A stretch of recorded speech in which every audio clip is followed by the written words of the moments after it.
Good morning, everyone. Good morning, Prashant, Swaminathan. Good morning. Okay. So today we will be running through Ind AS 37 that deals with provisions, contingent liabilities, and contingent assets. Okay. It's a revisionary class, so largely we'll be drawing from what was discussed in the previous batch. Okay, we have one session, so we'll cover the basic principles, what is there in this standard, and we will look at a couple of illustrations. Largely, it's a theoretical standard with lot of practical applications. Calculations will be less. It's not as calculation heavy as was the previous standard, that is Ind AS 19, but it is largely what you can say, it is largely uh, uh, on the practical side with lot of theoretical illustrations. Okay, so with this background, let us start. What do we intend to do in this chapter is we understand what are provisions, why was Ind AS 37 required, what is covered under Ind AS 37, what do you mean by provisions and how do we recognize them? We will look at a couple of questions on recognition criteria. What do you mean by contingent liability, contingent assets? And in brief, we will touch upon the measurement principles. Then there are reimbursements. How do we account for them? Changed uses of provision, applying measurement principles, and we'll see what is there in the disclosures. Okay, so that's about it in terms of what we are going to cover. Okay, so now when we look at Ind AS 37, why do we need a separate standard called Ind AS 37 for provisions? Okay, so the important point is this standard has an objective to ensure appropriate recognition criteria and measurement basis are applied to provisions, contingent liabilities, and contingent assets. So the important point is appropriate recognition criteria, and appropriate measurement base. So there are two things that the standard has guided us. One is when do we actually recognize a provision? And second is how do we measure that provision? So when do we recognize and how do we measure? Two things. Why was this introduced? See, since the beginning, prior to this standard, provisions have always been a tool for creative accounting. What do you mean by creative accounting? Suppose you have very high profits in a particular period. You have committed to your investors, you have committed to your team, you have committed in the budget that a lower profit will be achieved. But suppose you got a one-time order, you got a one-time profit, you made very high margins on your products, and as a result you have immense profits. Obviously you do not want to show off those profits, so what are you going to do is you will create some provision. For any namesake provision you will keep, and when the next year suppose you do not make those high profits, then entities would reverse the provision which they have created. So what is happening is they have effectively achieved a profit smoothing. The profits of the first year have effectively moved into the second year to create a similar level of profitability, thereby giving investors, stakeholders, governments misleading picture on the financials. This is what is known as creative accounting. To prevent this, IAS 37 was introduced. That is your Ind AS 37 that deals with provisions. The objective ensures that sufficient information is disclosed in the notes to enable users to understand nature, timing, and amount of the provisions, contingent liabilities, and contingent assets. So these are the twin objectives that are there of Ind AS 37. What is covered under Ind AS 37?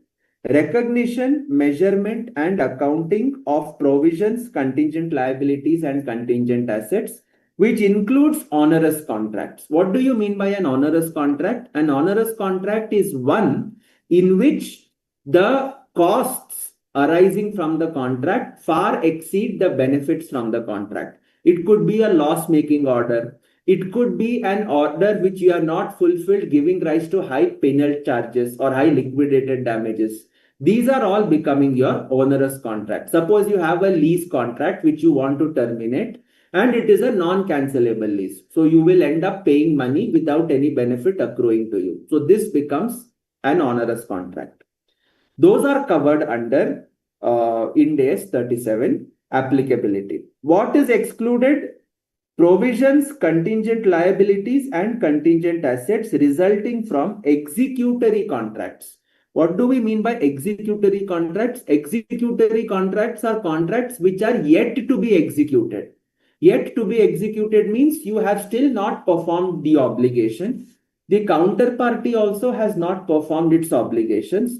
Both the obligations are open, and therefore this becomes an executory contract. This becomes an executory contract.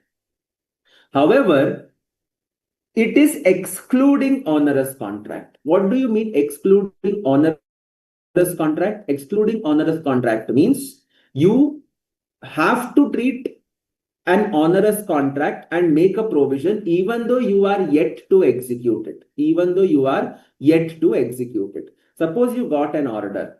You made a mistake while quoting. When you made a mistake while quoting and this order runs for 8 years, from today itself, you know that this is a loss-making order. A huge loss is there because of your mistake in the quotation. And therefore, you have to end up making a provision for it, even though you are yet to execute the contract. Even though you are yet to execute the contract. Now, what else is excluded? Provisions, liabilities, contingent liabilities, and contingent assets covered by another standard, and financial instruments within the scope of Ind AS 109. Obviously, these two are covered by other standards. This is obviously executory contract. You cannot or you need not make any provision for that. Okay, so I leave this question for homework. This is executory contract followed by equal performance of obligation giving rise to creation of a provision. So I leave this question for homework. These are all your institute questions. Okay. Coming to the next one, what is covered under Ind AS 37? We have some other Ind ASs that have an overriding effect on Ind AS 37. The first one is Ind AS 115, revenue from contracts with customers. You have certain contract revenue, contract liabilities that you recognize under Ind AS 115. Those are not in line with Ind AS 37. They are under the principles of Ind AS 115. Then we have something known as contingent consideration of an acquirer in a business combination. Have you covered these standards? Ind AS 115, 103. Have you covered these standards? Yeah. Ind AS 115, there is one class was there, but half of it was taken due to some. So that is what. So 115, you have certain contract revenue and associated contract liabilities that you will have to recognize. So that is under 115. 103, contingent consideration is nothing but you are promising to pay consideration to the owners of the target company provided certain conditions are fulfilled. So Ind AS 103 gives you the guidance on how to account for the contingent consideration at fair value and what to do when the fair value changes as and when the time passes. So that is under Ind AS 103. Ind AS 12, income taxes, recognition of current and deferred tax, that is covered under Ind AS 12. The provisions are not created in line with Ind AS 37. 104, insurance contracts. 116, leases. I think you people would have studied leases as well. Leases are covered, provision for leases are covered under 116, except the lease that becomes onerous before the commencement date. So if a lease is onerous before commencement date, then that ends up getting covered under Ind AS 37. And short-term leases and leases for assets of low value that have become onerous. So in the case of lease, anything which is onerous on the commencement date or short value leases which have already become onerous, those are covered under Ind AS 37. Remaining all go and get covered under Ind AS 116. Additionally, you look at certain terms that we use: provision for depreciation, provision for impairment, provision for bad and doubtful debts. We use the term provision here because we are not intending to write off the asset, we are not intending to write off the receivable, we are not intending to write off the fixed asset. Okay, what we are doing is we are merely estimating the recoverability of that, or the charge that is being hit to the P&L because of the annual depreciation, etc., etc. And we go and book it under provision for depreciation, provision for impairment, provision for doubtful debts, etc., etc. Those provisions are dealt under those standards. That provision and the provisions covered here, they are not the same. They are different. This is a provision with respect to a liability. It is morphing. It is going to convert. It is going to become a liability in the future. Whereas these provisions are nothing but reduction from the asset value. So these are covered under those respective standards. They are not covered under Ind AS 37. Is it okay? Yeah. Yes, sir. Okay. So that takes care of this. So what do we mean by provision? We saw this in the last session. Liability of uncertain timing or an uncertain amount. So whenever you have timing uncertain or uncertainty in the amount where you need to estimate, then that becomes a provision. What is a liability? So here the standard says it is clearly a liability. What is a liability? It is a present obligation arising from past events, the settlement of which is expected to result in an outflow of resources embodying economic benefits. So basically, in simple terms, it is saying you have an obligation today. This obligation has come because of certain past activities, and by virtue of this past activities, the obligation that is now there on you has to be settled by payment of money. Okay, resources embodying economic benefits. You can say money or money's worth. You have to make the payment. So that is what is your what do you say? Liability. So when we say a provision, a liability is crystallized. A liability, you know when you have to pay, you know how much you have to pay. So liability is crystallized. Liability is a certain thing that is going to happen. But from the liability, when I remove timing certainty or when I remove amount certainty, then that ends up becoming a provision. That ends up becoming a provision. For example, trade payables. Trade payables are invoiced. Trade payables are invoiced. So when I say trade payables are invoiced, you have received the goods or the services. The invoice is raised upon you and you have formally agreed with the supplier. So obviously, you know how much you have to pay. You know when you have to pay because invoice specifies 30 days credit, 60 days credit, whatever is there. So this will not become a provision. This will become a actual liability. Similarly, there are some accruals. There are some cases of accruals. Okay. For example, you have you have taken your premises on rent in the month of March, first March to 31st of March, you occupied the premises. Invoice comes on 2nd or 3rd of April. But do you have to recognize the expense for March, for the period of March? Tell me. Do you have to recognize for the period of March the expense?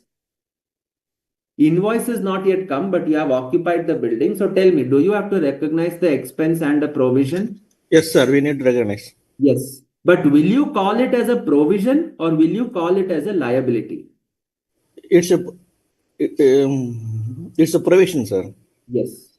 That is the issue. We use this term in a layman's language. We use this term in a layman's language. Everybody here, you have been part of your audits or your industrial training, whatever. So the colloquial language that we say is, have you taken the provision for rent? Have you taken provision for salary, provision for expenses? This is how we talk, right? Provision liya ki nahi, iska provision lo, uska provision lo. We do this discussion in terms of talking about whether a provision is taken.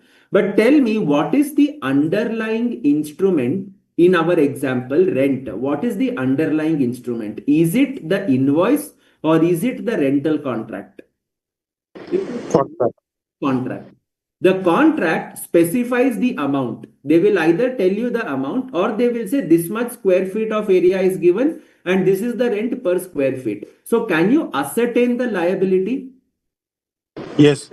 So if you can ascertain the liability, have we mitigated uncertainty with respect to amount? Yes. Now, in the same agreement, they would have also specified within how many days you have to make the payment. Typically, they give a timeline within 7 days from end of the month, within 10 days from end of the month. As I say, they give you the timelines. Okay. So in this case, do you actually have uncertainty on timing or No. uncertainty on amount? Both uncertainties are not there. And therefore, though I use the word provision for rent, is it really provision or is it an actual liability? Liability. Okay, so nothing wrong when you say provision, but that provision, what you say, what Swaminathan just now told us, that provision is a colloquial language. आम आदमी जब बात करते हैं, when normal people talk, it ends up being called as a provision because it is a way of talking. Invoice आया नहीं तो provision कर दो. Right, Swaminathan? If invoice is not come, you said, sir, take a provision. That is how you are going to, that is how you talk about it when you are in the practical world. Yes or no? Yes, sir. But technically, language wise, it is not a provision, it is a liability because there is no uncertainty with respect to timing, there is no uncertainty with respect to amount. Invoice is only a formality that is left. So when we look at substance over form, this cannot be categorized as a provision. It ends up getting categorized as a liability. So accruals means goods or services received, but not invoiced. You have, but not invoiced or not formally agreed with the supplier.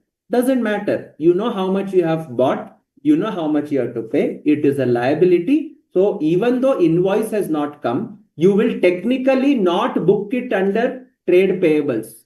You will not pass rent expense account debit to landlord. You will not pass this entry because he has not invoiced, but you will pass the entry rent expense account debit to outstanding.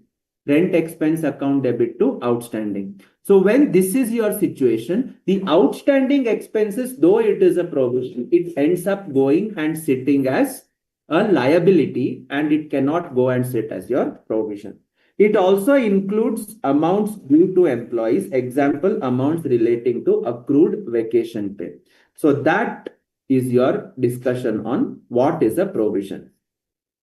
So when I talk about provision being a liability, it is a present obligation arising from past events which requires an outflow of benefits which results in an outflow of resources embodying economic benefits. What is important is this obligation could be of two types. I discussed in the last class also. Obligation could be of two types. A legal obligation, which is pursuant to a contract. A legal obligation, which is pursuant to an invoice, because an invoice is also a legal document. So this is a contract. This is a contract. It could be a contract through either explicit or implicit terms. It could be a contract that it could be an obligation that arises pursuant to a legislation, or it could be an obligation under operation of law.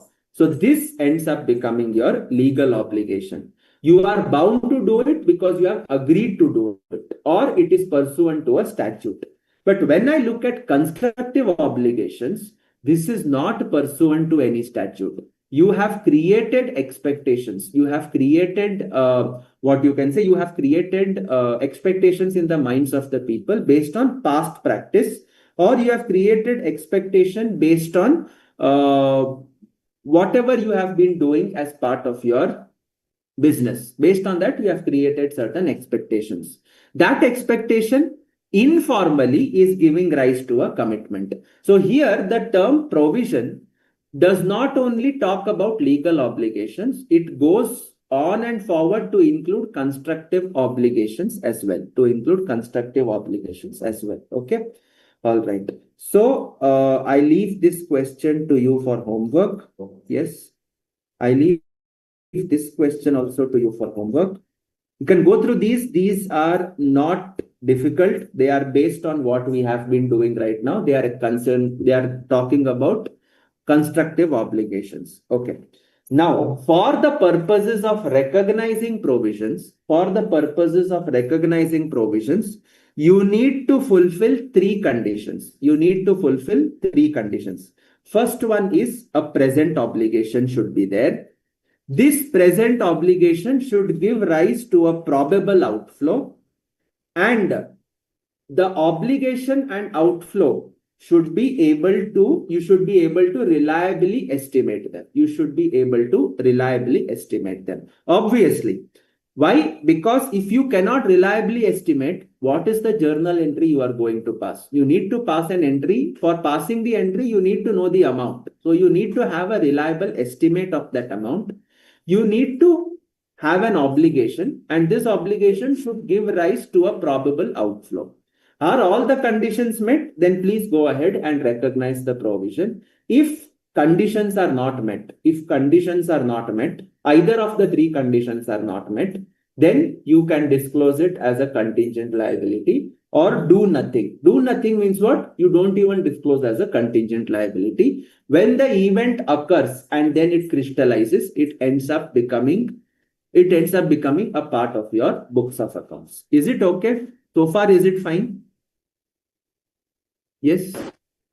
Yeah, Swaminathan, tell me. Sir, the present obligation from the past event is must, right? Yes, obviously, it's from the past event. Yes. That's right. So if one condition is satisfied, we recognize that provision? All the three conditions should be satisfied. You should have a past event that gives rise to a present obligation. For this obligation, you have to pay money and you can reliably estimate. If these are the three things that you are fulfilling, then you end up recognizing a provision. Is it okay? So fulfill all the conditions. If only one is fulfilled, remaining two are not fulfilled, then do not recognize a provision. Is it okay? Yes. Yes. Okay, So sir. the criteria is meeting all the conditions. Okay. All clear? Anushi, all clear? Yes. Ravi, Prashant, Swaminathan. Yes, sir. Sir, chart is disabled, sir. Chart is disabled. Yes, sir. Is the screen not visible? The screen is visible, sir. Chart is disabled. Chart box alone. Oh, chat box. Okay. I don't know why it is disabled. Ajit ji, can you please check?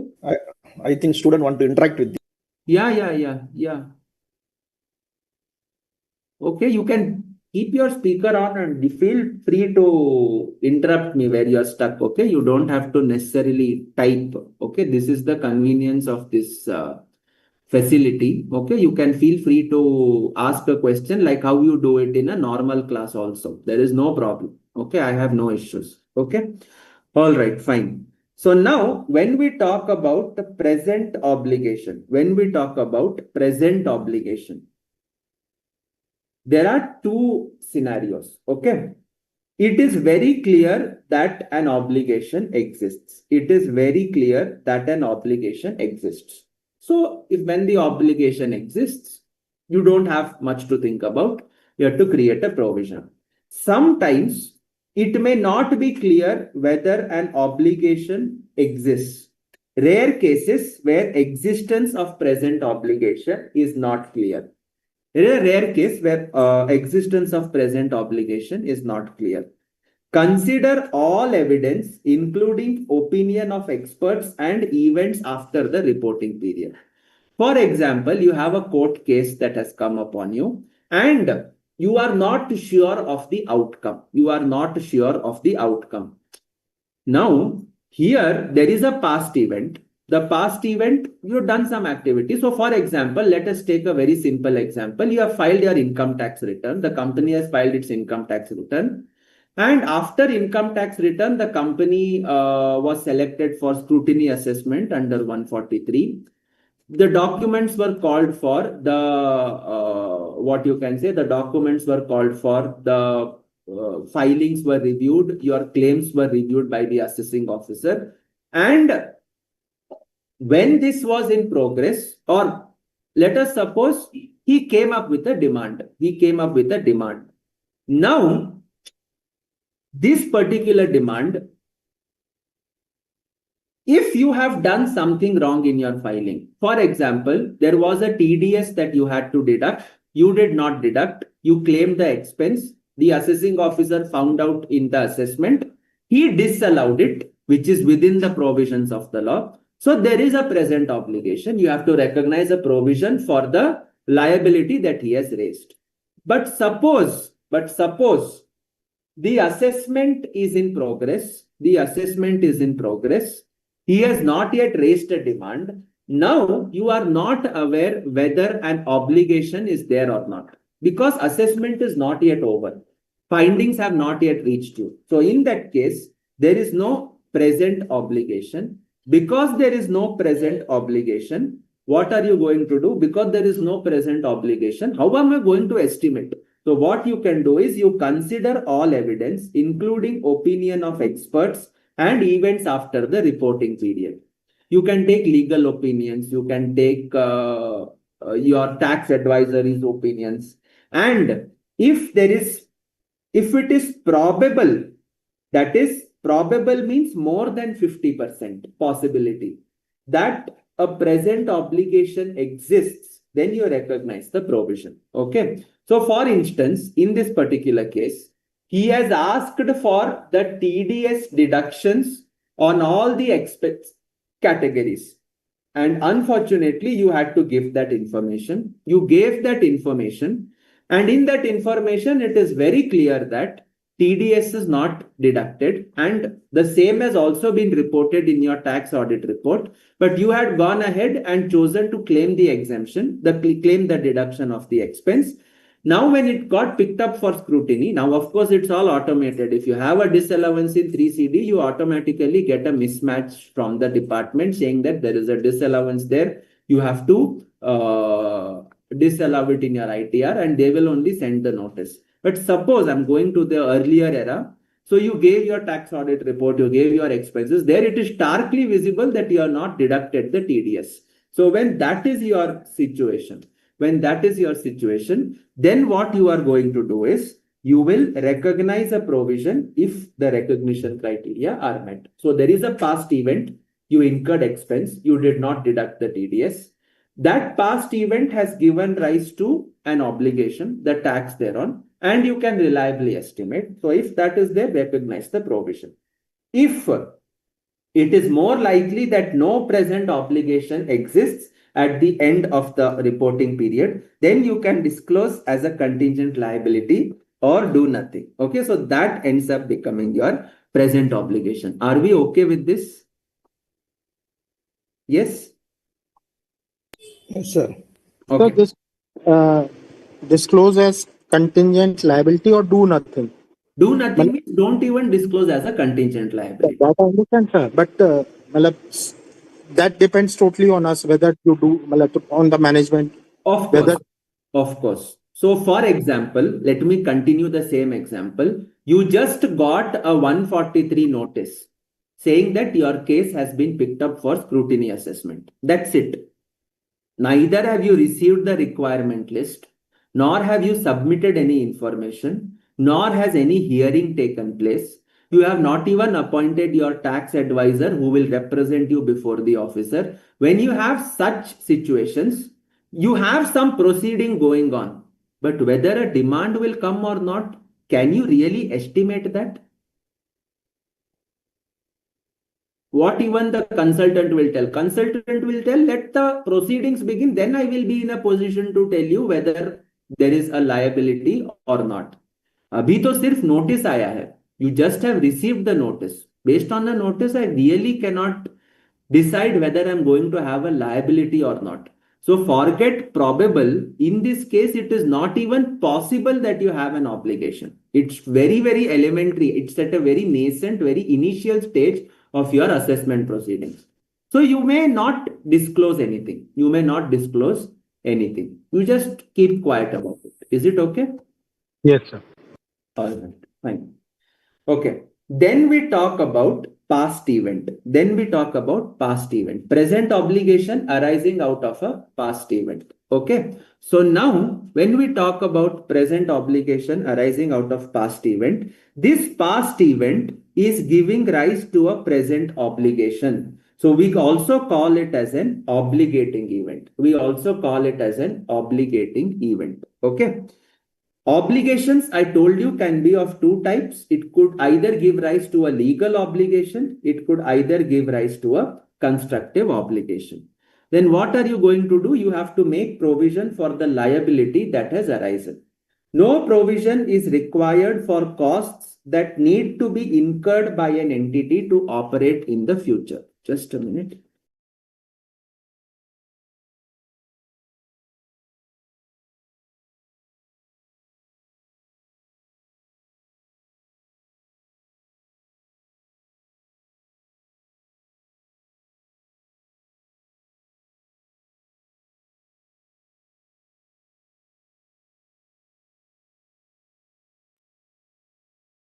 Okay.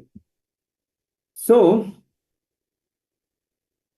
there is a legal obligation or a constructive obligation. So what the standard tells, you make a provision for the liability that arises in this case. But the standard says, do not make a provision for costs that need to be incurred by an entity to operate in the future. For future costs, you do not make a provision right now. So for example, when you talk about future costs, in that case, you will not create a provision. Suppose you have to pay your employees salaries in the next year. Then when do you recognize the liability for salaries? Do you recognize it now or do you recognize it in the next year? Kab recognize karoge? Next year only, sir. Next year only. It's a next year cost. You cannot say then how many. It's not fair for you to recognize a future cost in the current year. So that is very clear. Liabilities are recognized only in those liabilities which exist at the end of the reporting period. Only those liabilities which exist at the end of the reporting period. Obligations arising from past events which are independent of the entity's future actions. So you have to understand this. This is very critical. Obligations that arise from past events which are independent of an entity's future actions, only in respect of that you recognize a provision. There is an event that has happened. That event has put an obligation upon you, and that obligation cannot be reversed. That obligation cannot be eliminated. That obligation cannot be waived off. That obligation cannot be cancelled. Only then you recognize a provision. Otherwise, if you can avoid the future expenditure by any sort of action, then do not create a provision. Is it okay? So the past event must give rise to what we call as an irreversible liability. This is extremely important for us to understand. If there is a remedial action that you can undertake in the future, then you do not create a provision, because till now the obligation has not crystallized in the true sense. You have a mechanism to avoid it. For example, you will look in some of the examples. Suppose you are in an industry where you discharge effluents, effluents in the water, or where you discharge them in the air in the form of smoke. Now, the government comes out with a legislation to install those filters, to install sewage treatment plants. Otherwise, the government will impose penalty upon you. So now, what is your past event?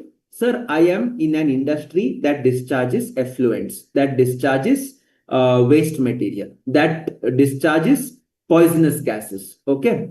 Poisonous gases or even gases which are not good for the atmosphere, like you discharge carbon dioxide, carbon monoxide, whatever it is.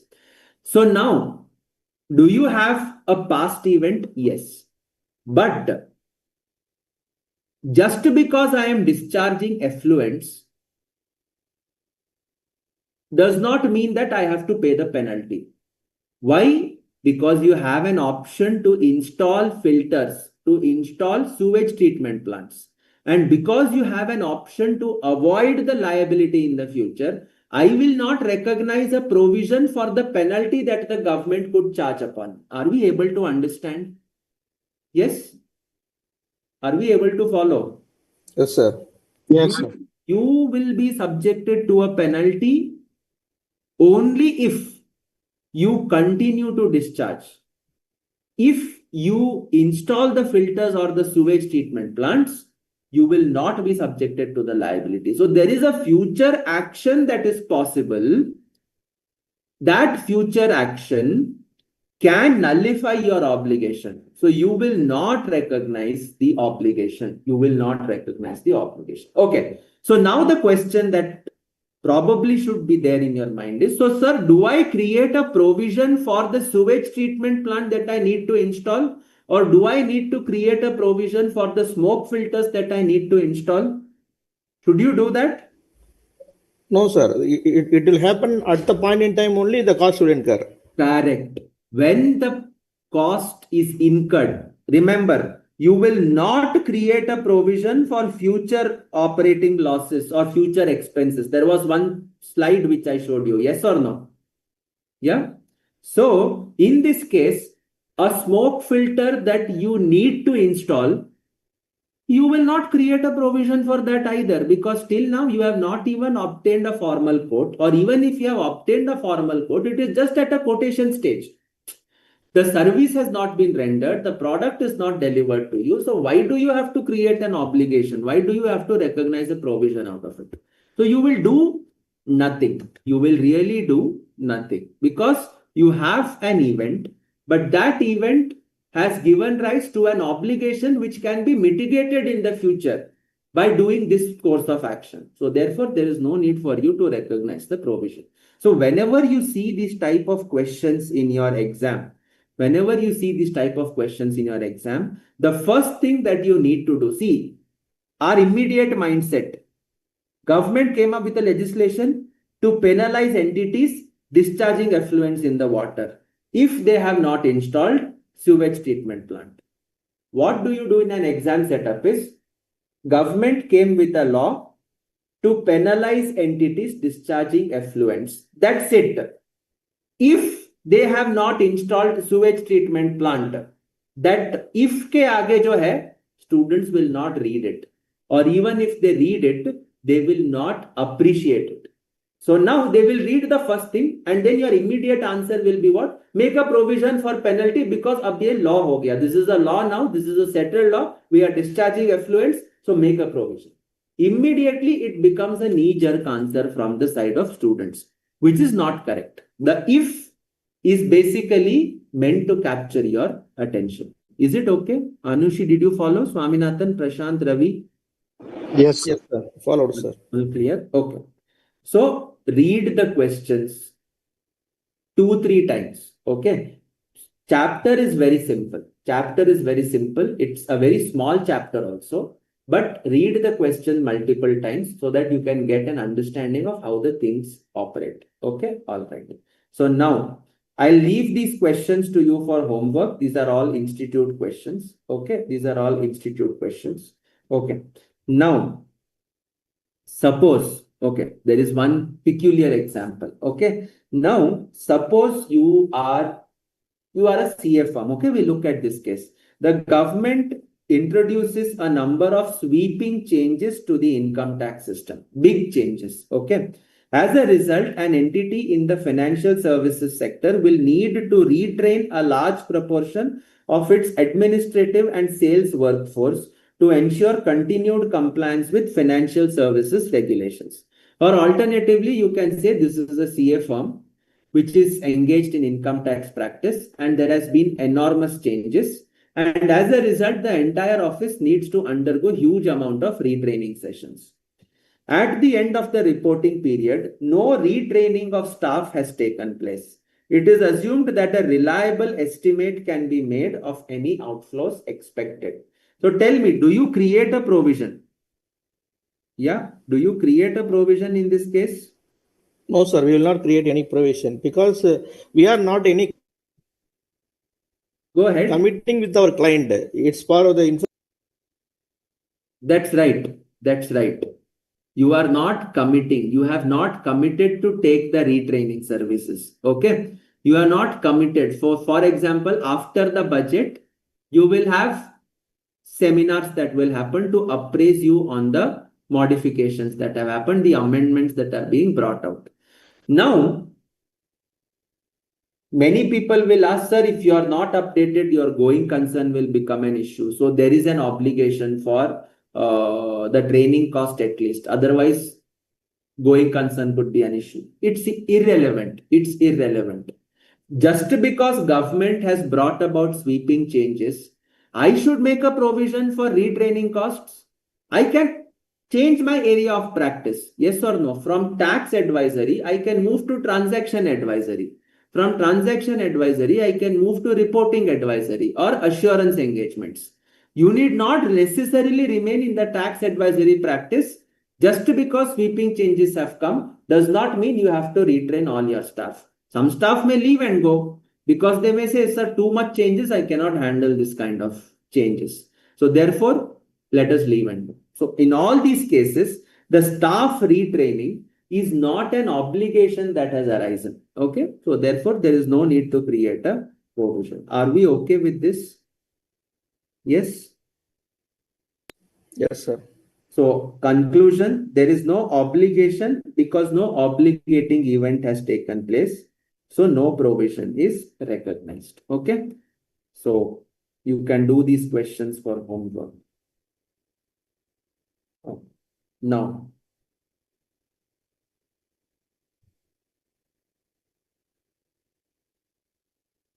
X Shipping Limited is required by law to overhaul. Overhaul means undertake huge amount of repairs to overhaul its shipping fleet once in 3 years. The company's finance team was of the view that recognizing the costs only when paid would prevent matching of revenue earned all the time with certain costs of large amounts which are incurred occasionally. That means 2 years, no overhaul cost. Third year, huge spike. Fourth, fifth, no cost. Sixth year, huge spike. That is how your expenses would move about. So what they are saying is the revenue and the cost are not matching because this is a case of incurring of large amounts at different financial years.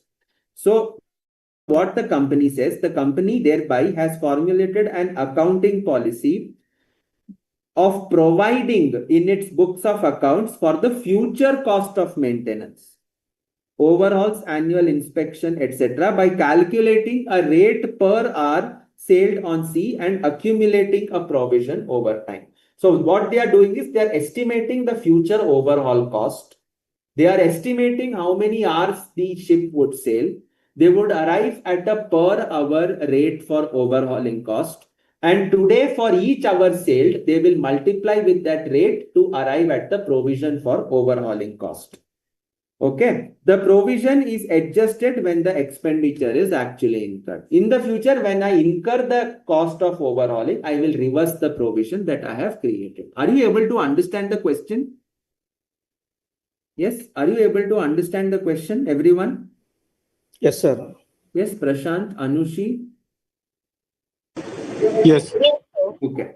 So now the question is, do I recognize a provision? Do I recognize a provision? Yeah. What do you think? No, sir, we will not recognize the provision. The policy maintained by the company is incorrect because when the overhauling expenses is fixed in nature, Yes. we should account this as a component We should account of the PPE standard according as a to Indian Constitution component of 16. PPE standard. Correct. So he's absolutely right. When you are having these kind of recurring costs, which are mandated by operations or by statute pertaining to property, plant and equipment, then instead of charging it off to the P&L at intermittent periods or making a provision like how they are telling, what you have to do is you ultimately have to end up adding it to your cost of the asset. You have to amend it by adding it to the cost of your asset and then revising the depreciation charge. Are we okay with this? Yes. Are we okay?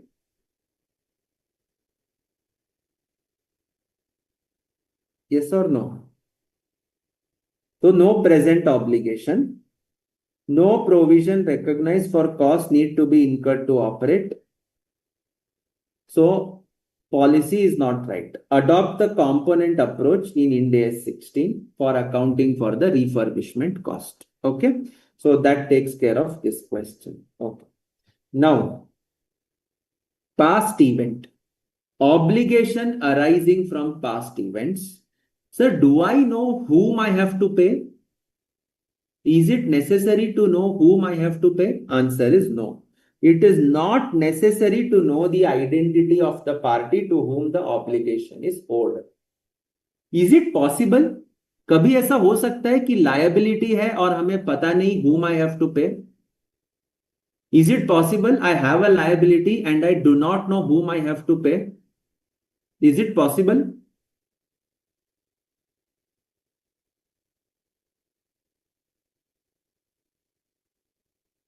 Tell me. Am I audible?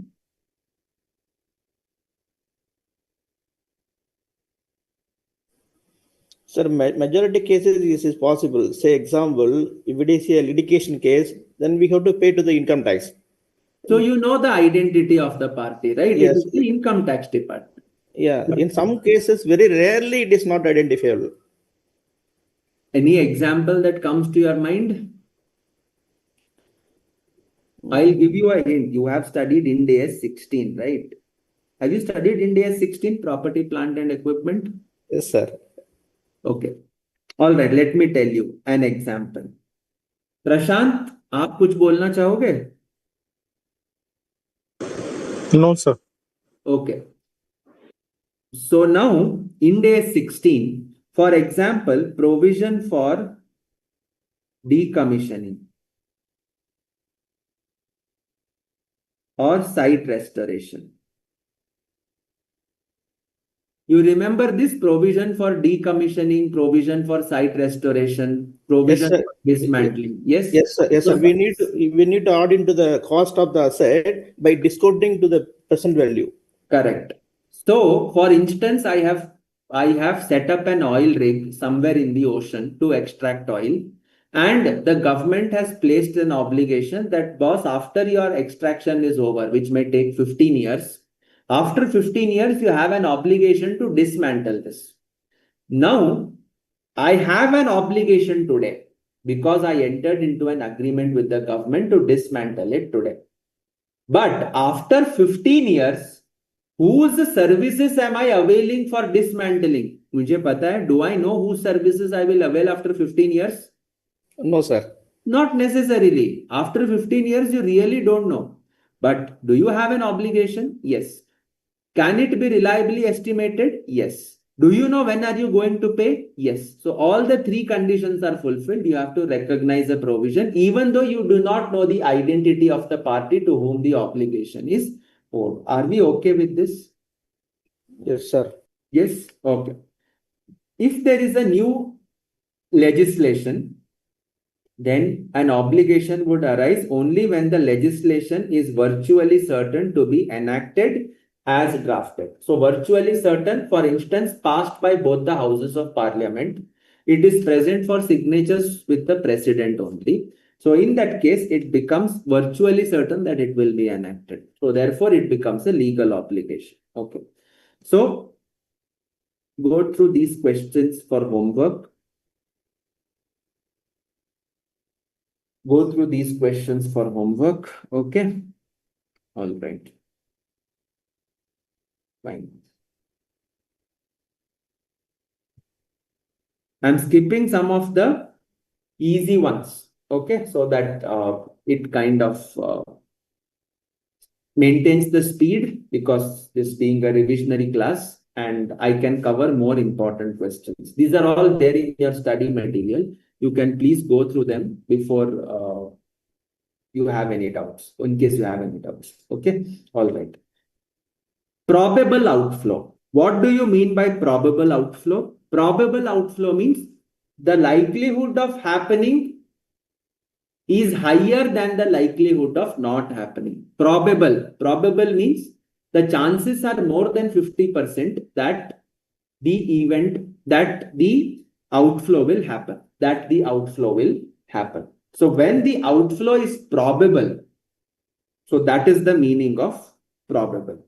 If the outflow is not probable, if it is not probable that a present obligation exists, probability is less than 50%. You can disclose it as a contingent liability. If outflow of resources is remote, don't do anything. So if I have to put it in a chart form, for you,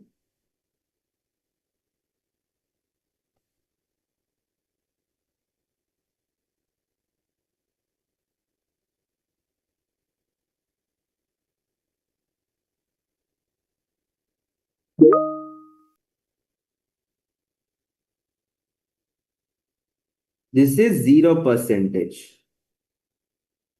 This is 100%. For simplicity's sake, 0 to 5% It's a remote. likelihood that the event will happen, we call it as a remote possibility. 5 to 50%, we call it as possible.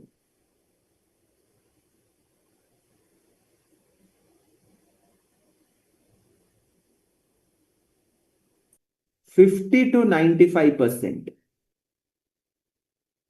we call it as probable. There is a 95 to 100% chance that the event will happen. We call it as virtually certain.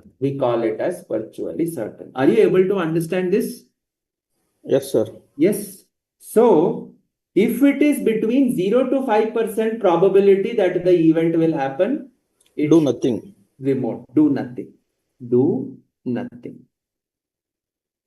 If it is possible that the event will happen, if it is possible that an outflow will happen because of the event, then here Contingent liability. Yes. Disclose. Contingent liability disclose. It is probable that an outflow will be there. So for all this, this whole thing. We need to provide the provision. Yes. Provision. You need to recognize a provision. Okay. Now, I'll just deviate a little. If you need to, now instead of a provision where you are the party under obligation, suppose you are a party, a counterparty where you are supposed to get something, then I will recognize the asset only here. Recognize asset in books. Contingent asset. It is not contingent asset. You will recognize the asset only if it is virtually certain. Otherwise, remote, don't do anything. Possible inflow or probable inflow also, you will not recognize the asset. Inbuilt conservatism is there. Only when you are virtually certain that you are going to get things in your favor, then you can recognize an asset. Otherwise, even till 95% probability that you are going to have an inflow, standard says for assets, don't recognize. You can still treat it as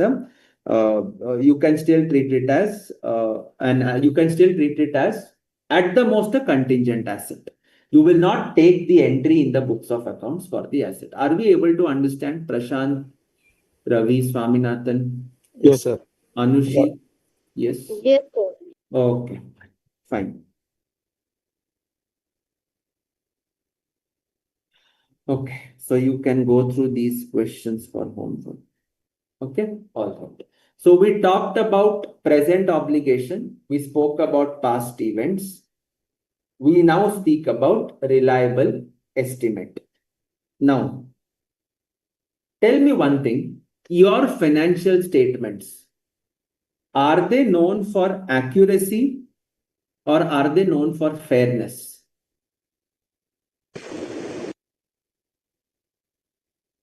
Yes, Fairness.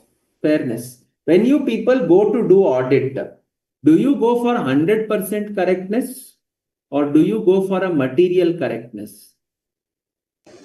Only Material. material factors. Material correctness, absolutely. If I understand, the first step when you are doing an audit is planning. And when you are planning, you set up the materiality levels. What is your performance materiality? What are the amounts you are considering absolutely trivial? Do you remember this? Yes. So it's all about materiality. Now, coming to the next question. Is everything crystallized in your financials or do you have estimates in your financials? Is everything a fixed amount where there is no Yeah, error or do you have estimates? yeah, we will have estimate amount also. You will have estimates also. Common estimates, impairment, depreciation, provision for bad and doubtful debts, provision for warranty, provision for inventory obsolescence. All these are nothing but your uh, estimates. Putting in estimates, does it take away the fairness of the financial statements or does it add to the fairness of financial statements? That is added to the fairness of the financial statement. Absolutely, it adds to your fairness. You have to make certain estimates in your financial reporting. Without estimates, you cannot close your books. Without estimates, you cannot close your books. And if you cannot close your books without fairness, obviously, your auditors will issue a qualified opinion. So therefore, all my financial statements are about estimates. Okay. Is it fine? Prashant? Anush? Yes. Yes. Okay. Neha? Yeah, all well? Okay, fine.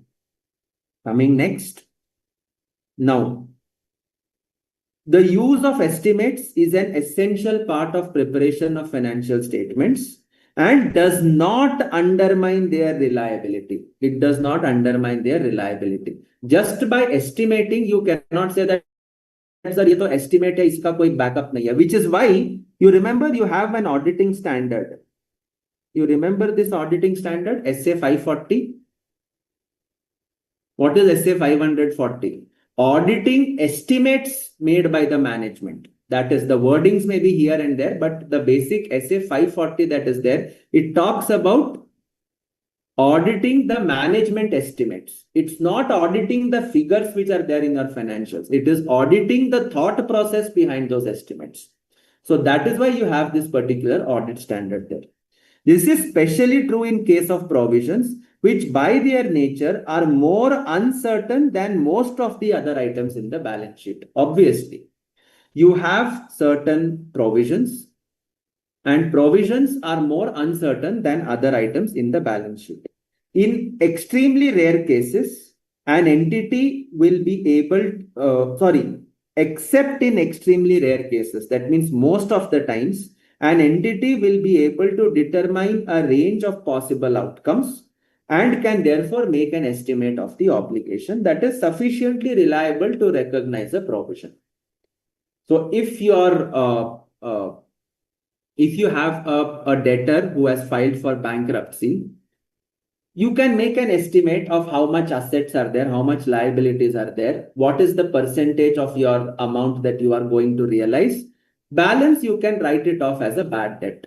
Okay, but sometimes, of course, you end up becoming more conservative. Sometimes you end up becoming more conservative. And when you become more conservative, you end up taking a higher liability. You end up taking a higher liability. Okay, so except in extremely rare cases, an entity will be able to give a possible range of outcomes. And when the possible range of outcomes are given, you can estimate the amount of the obligation. In extremely rare cases, no reliable estimate can be made.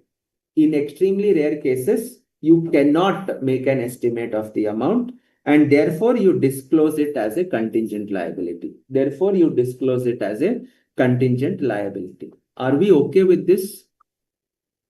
Yes? Yeah, Swaminathan, tell me. Sir, here what is meant by sufficiently reliable? Where is sufficiently reliable? This one. Sufficiently reliable means you are comfortable to estimate that amount. You have a proper backup of justifying those amounts. It is not a number that you are just putting it out of thin air. You have a basis for justifying that amount for which you have taken a provision. That is known as sufficiently reliable. Is it okay? So when I make an estimate, for example, provision for bad debts, I make an estimate, say at 75% of the receivables will go bad because that customer has filed for bankruptcy. You will have some documentation. For instance, the liquidator will send a letter to everybody saying that, look, these are the position of asset, this is the position of liabilities. So preferential creditors are so much, employees are so much, government dues are so much. After that, this balance will be left for distribution to the creditors.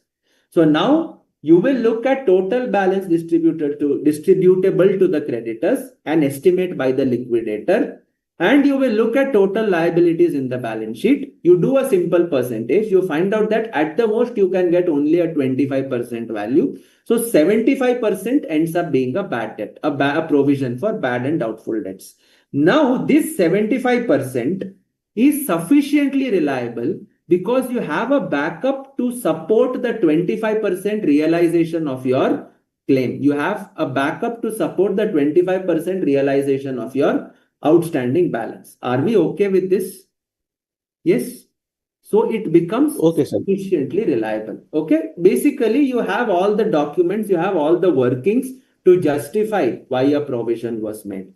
In some cases, and when I say 75%, 25%, then don't hold the gun to the head of the accountant in the organization and say that you told 25% you will collect. You collected only 23%.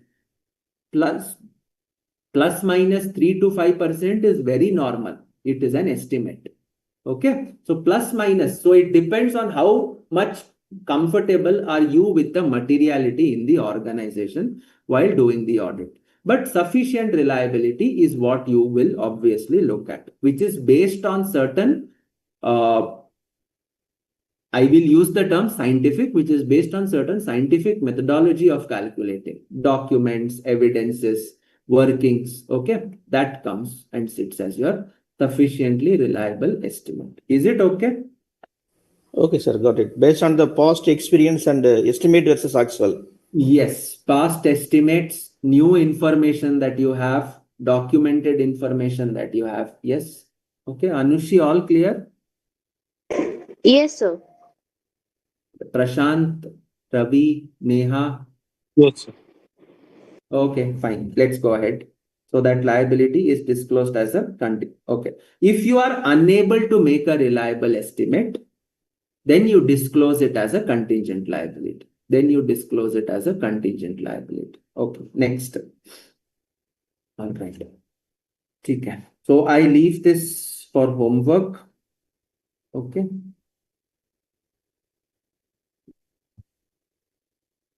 I leave this for homework. Okay. Institute questions, whatever are there, they are theoretical. So I am leaving it for homework. Okay. We look at the questions which we are having, which I have put in. Those will kind of, some of the questions should be able to convince you. Okay. Kshitij Limited was under audit for the year ended 31st March 2020. An appeal filed by Kshitij Limited against a GST demand of 30 crores was pending before the Supreme Court, for which neither a provision was made nor was it disclosed in the notes to the financial statements. On 14th July, that is subsequent to the balance sheet date, auditor came to know that the point involved in the appeal was adjudicated. That means it was decided by the Supreme Court in the case of another taxpayer in favor of the GST department. So I was in this manner. This is 31st March 2020.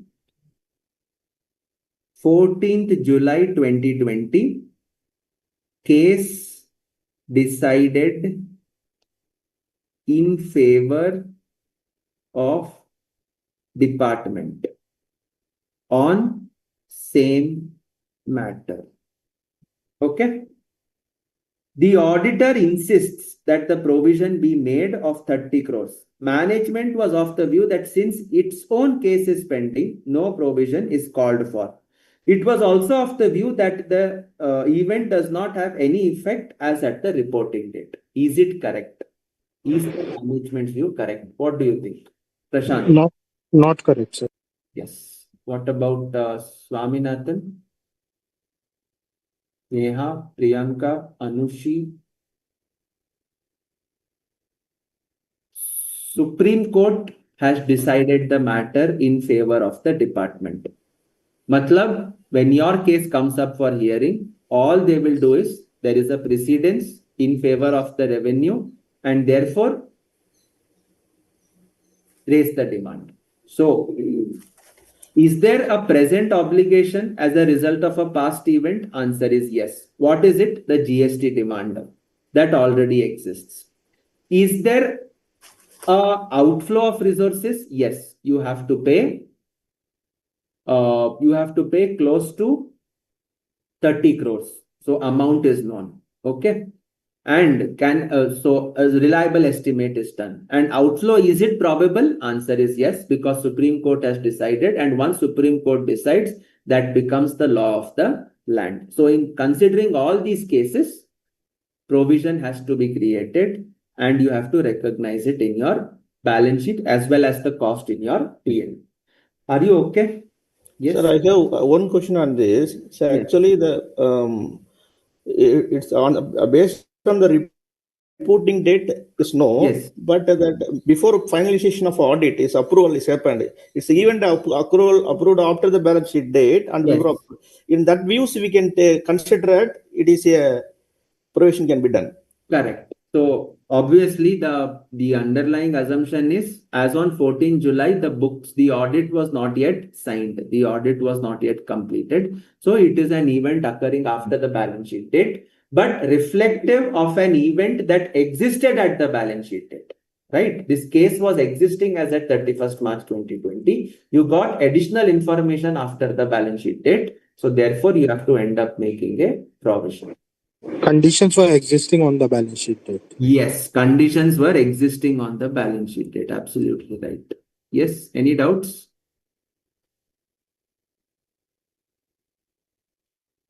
No doubts. So that takes care of question 1. Okay. All right.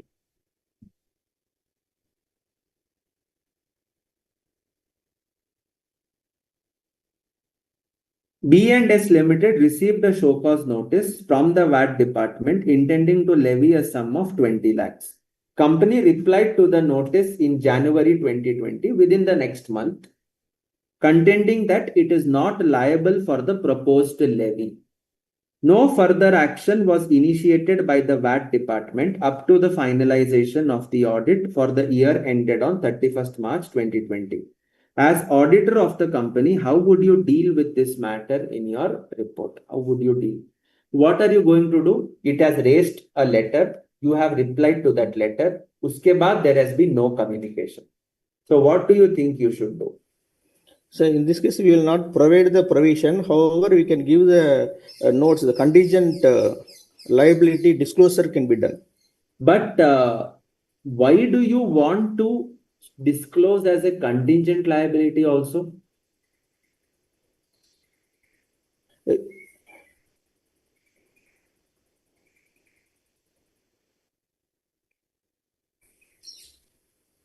Just because a notice is there? Because a notice is there and the amount involvement also is high, right? How do you know? 20 lakhs is high for both of us. But if it is a company like a 300, 400, 500 crore company, then what is 20 lakhs before that? Right? For us, an amount is high or low with a reference point. Okay. I don't know anything. So that's what, again, in this case, answers can tilt on both the sides. You say it's a contingent liability because some event has happened. I have responded to it. There has been no communication. So I really don't know. Amount can be estimated, but timing is not certain. So therefore, it is better to treat it as a contingent liability. But some people may say you gave a response. Department did not even come back after 2 months, did not come back even after 2 months. And therefore, why should I treat it as a contingent liability? Is it okay? So one thing is sure, you will not provide for it, but to disclose or not to disclose, that is something which is a double-edged blade that you have to walk upon. Okay, so that is your question number 2. Okay. All right. So go through this. I'll share this sheet with you for homework. Okay, you can go through these questions. A lot of it gets covered under these provisions. Okay, I will move ahead. So when we talk about, so now we have covered almost everything related to provisions. Any doubts on provisions? Yeah, clear, sir. All clear? Okay. Please go through these questions. They will solve a lot of things for you. Okay. All So right. these in the current PDF or in the past PDF? This is a past PDF or a current? It's all past PDF. Okay. Sir. You have access to the past PDFs? Yes. Sir. So this is all there in that. All of this is there. Which one? You have the access to November 2024 PDFs? Yes, sir. Then you already have it. So you have this, and I would also have given this. See, Kshitij Limited, the question that we just did, condition 1, condition 2, condition 3. So when all this is done, met, treatment and conclusion. So you can see all these questions, what are there, which is extra in the presentation. It's not referred to any institute study material page. It's a new question. So that also I have uploaded in the assignment section. Okay. So that is not going to be an issue. Okay. So now coming to the next part, that is contingencies.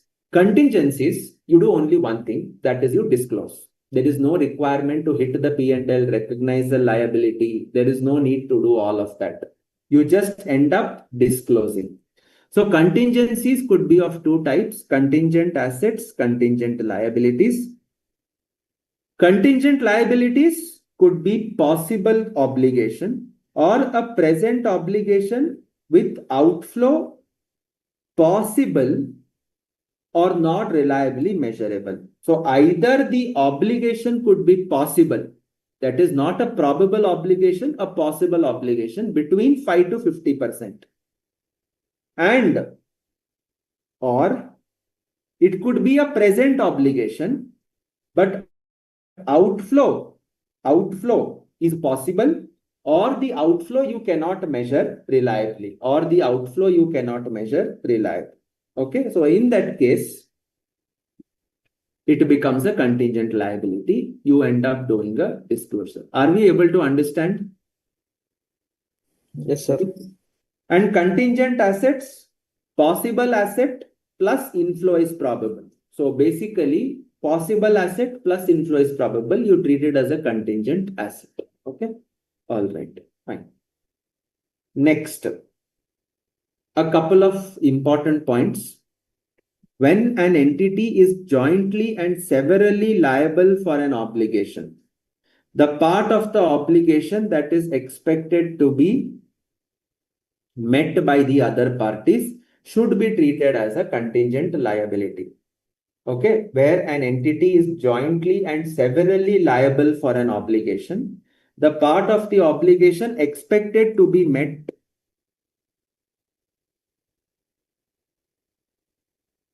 How did this come?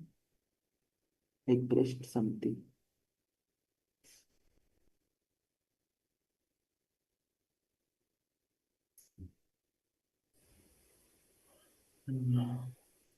I think you need to maximize.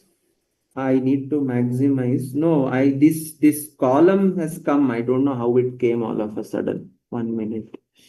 You can see the right column. Sir, Slides are coming.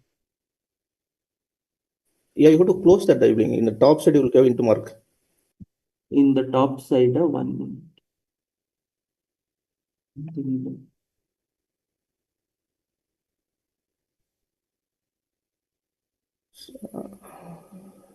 So otherwise, you can close and reopen, sir.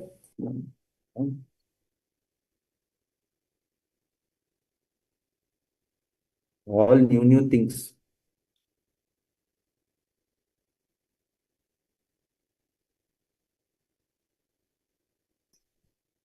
Windows 37. Yeah. Best troubleshooting. Close and open again. Okay. All right. Next. Contingent liabilities. So couple of important points which generally skip. Where an entity is jointly and severally liable for an obligation, the part of the obligation expected to be met by other parties is our contingent liability. Okay. This is typically in cases where you have a joint venture or something where liabilities are identified, but still there is a joint and several liability. So in that case, though they will recognize the liability in their books, suppose they do not recognize, it ends up becoming my liability. So it is dependent upon their not fulfilling their obligation. So that is my contingency. When that contingency gets fulfilled, it comes and hits me as a liability. Until then, it will be a contingent liability. Contingent liability may develop in a way not initially expected. So you need to assess them continually to determine whether the outflow has become probable. A contingent liability can move either ways. A contingent liability can become an actual liability that needs to be paid off, or a contingent liability can move to a remote possibility and then it will move out altogether. Okay, if you win the case or whatever. So if it becomes probable that an outflow will be required for an item previously dealt with as a contingent liability, a provision should be recognized in the financial statements for the period in which the change in probability occurs. For the period in which the change in probability occurs. Okay. So it moves either side. So basically what it is telling is you need to assess contingent liabilities on a regular basis. Okay. So you can go through this for homework. Go through these questions also for homework. Okay. All right. Contingent assets. Conservatism principle. Do not recognize contingent assets. Okay. You will not recognize since this may result in recognition of income that may never be realized. However, when the realization of income is virtually certain, the related asset is not a contingent asset and its recognition is appropriate. When the realization of income is virtually certain, the related asset is not a contingent asset and its recognition is appropriate. So we are going to the domain of virtually certain. I had explained to you.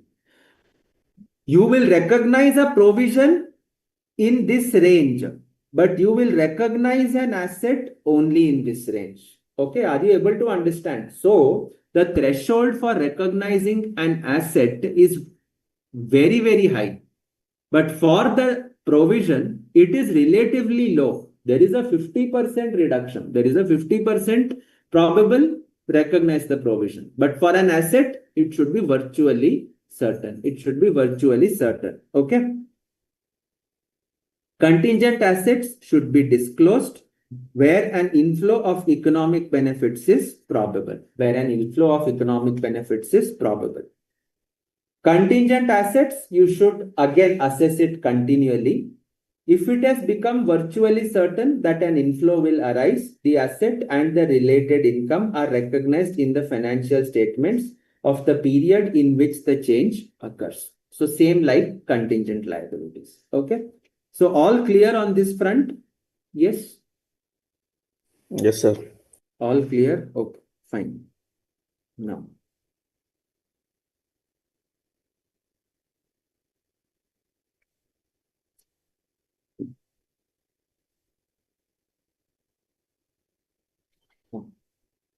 We can do one question on contingent assets because it's slightly important, and at the same time we can see one question because we've done contingent liability provision. We did some questions, so we'll just run through this question now. During the year, QC Limited delivered manufactured products to customer A. The products were faulty, and on 1st October, customer A initiated legal action against the company, claiming damages in respect of losses due to supply of a faulty product. So customer filed a case for damages. Customer filed a case for damages.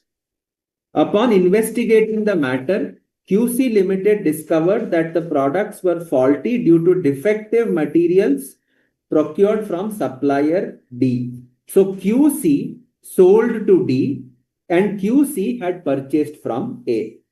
Therefore, on 1st December, the company initiated legal action against D, claiming damages in respect of supply of defective raw materials. QC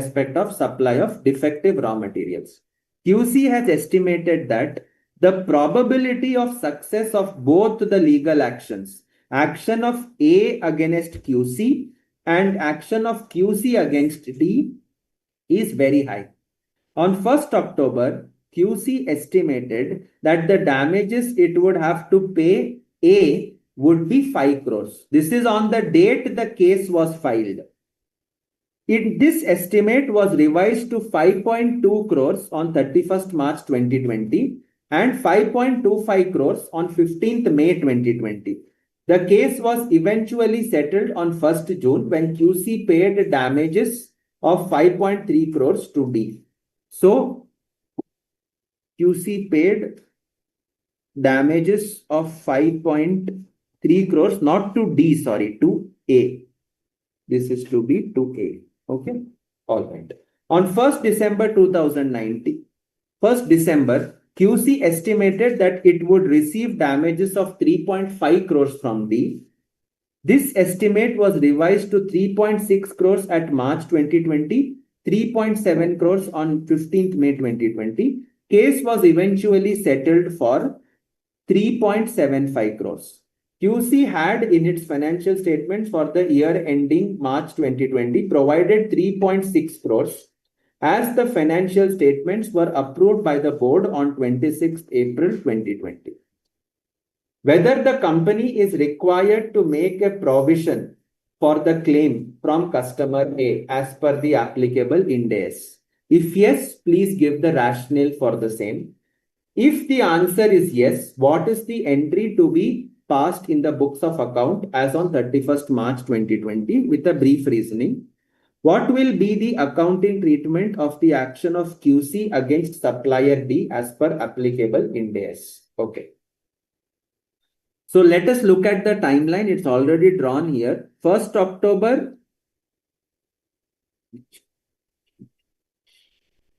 1st October.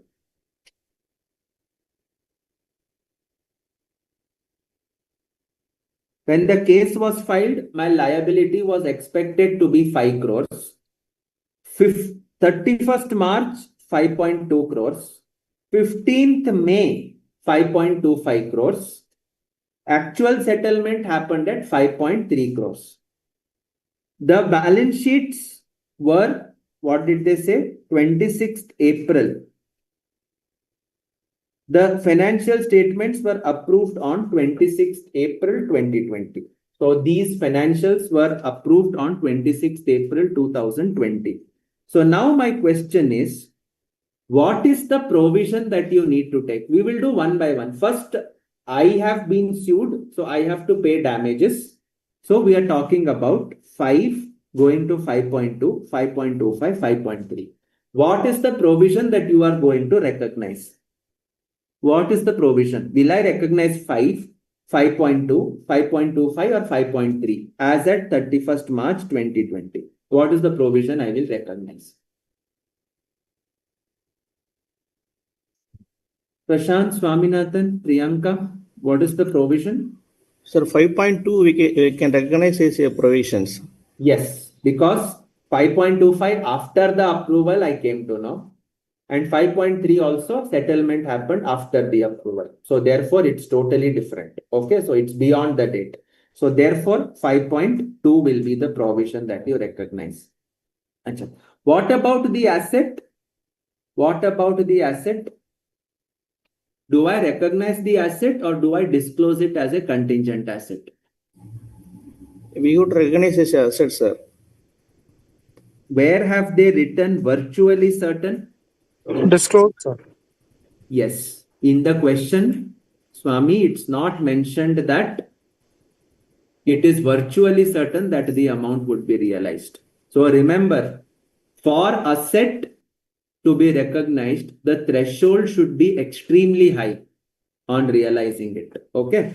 As on this date, you expect 3.6, but you are not virtually certain.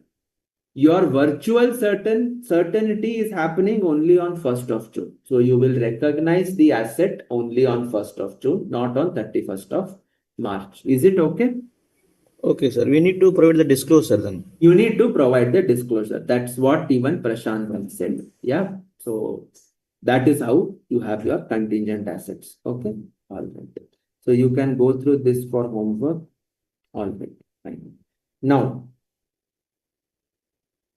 okay. I think this is the last part of the standard measurement, and that's about it. Okay. Measurement. Yes, measurement, reimbursements, future operating costs, losses. Okay. Fine. So in your measurement, you have 5 principles.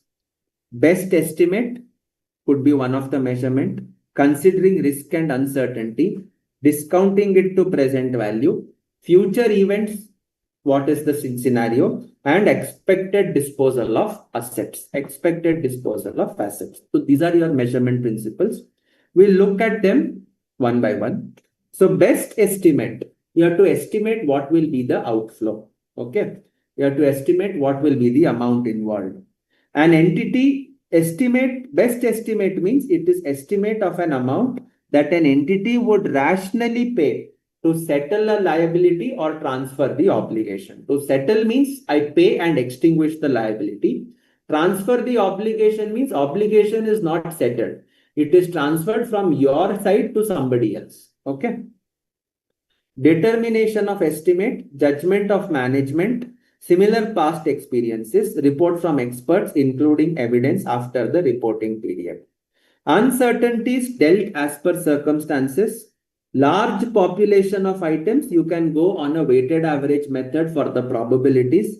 Continuous range of outcomes, you can take the midpoint. Single obligation, okay, you can consider the most likely outcome. Single obligation means a court case where it can be either yes or no. There is no in between. So you can take the most likely outcome.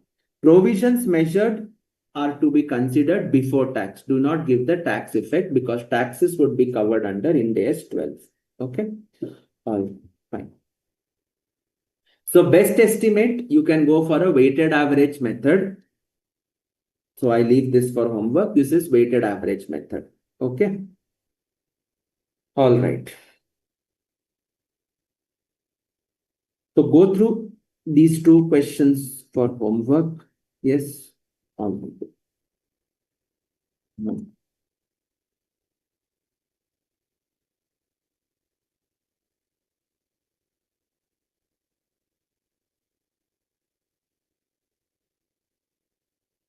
A company provides, so we are estimating the amount of liability. Company provides after sales warranty for 2 years to its customers. Based on past experience, company has the following policy. Less than 1 year, you make 2% provision. More than 1 year, 3% provision. Company has raised invoices as under. Calculate the provision to be made for warranty under Ind AS 37 at 31st March 2019, 31st March 2020. Also compute the amount to be debited to the statement of P&L for the year ended 31st March 2020. Okay. So now, provision at the end of the year. So first case, 19th January, last date of warranty is 18th Jan 2020. I am estimating the liability at 31st March 2020. So therefore, it will be nil for 31st March 2020. Are we able to understand? Yes? Yes, sir. 2 years warranty period. Yes. But 31st March 2019, will I have a liability? Answer is yes. Because it is within 2%. So 4 lakh into 2%, 8,000. Next. Here the liability ends on 28 January 2021. So is it within my scope? Yes. So 2,50,000 at the rate of 2%. 5,000. And then 15th October, this will typically end on 14th October 2021. 9 lakh at the rate of 3%. More than 1 year. So 9 lakh into 3%. Sorry. My bad. 27,000. This is here, this will be 5,000. This will be 27,000.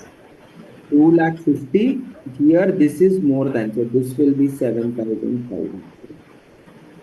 And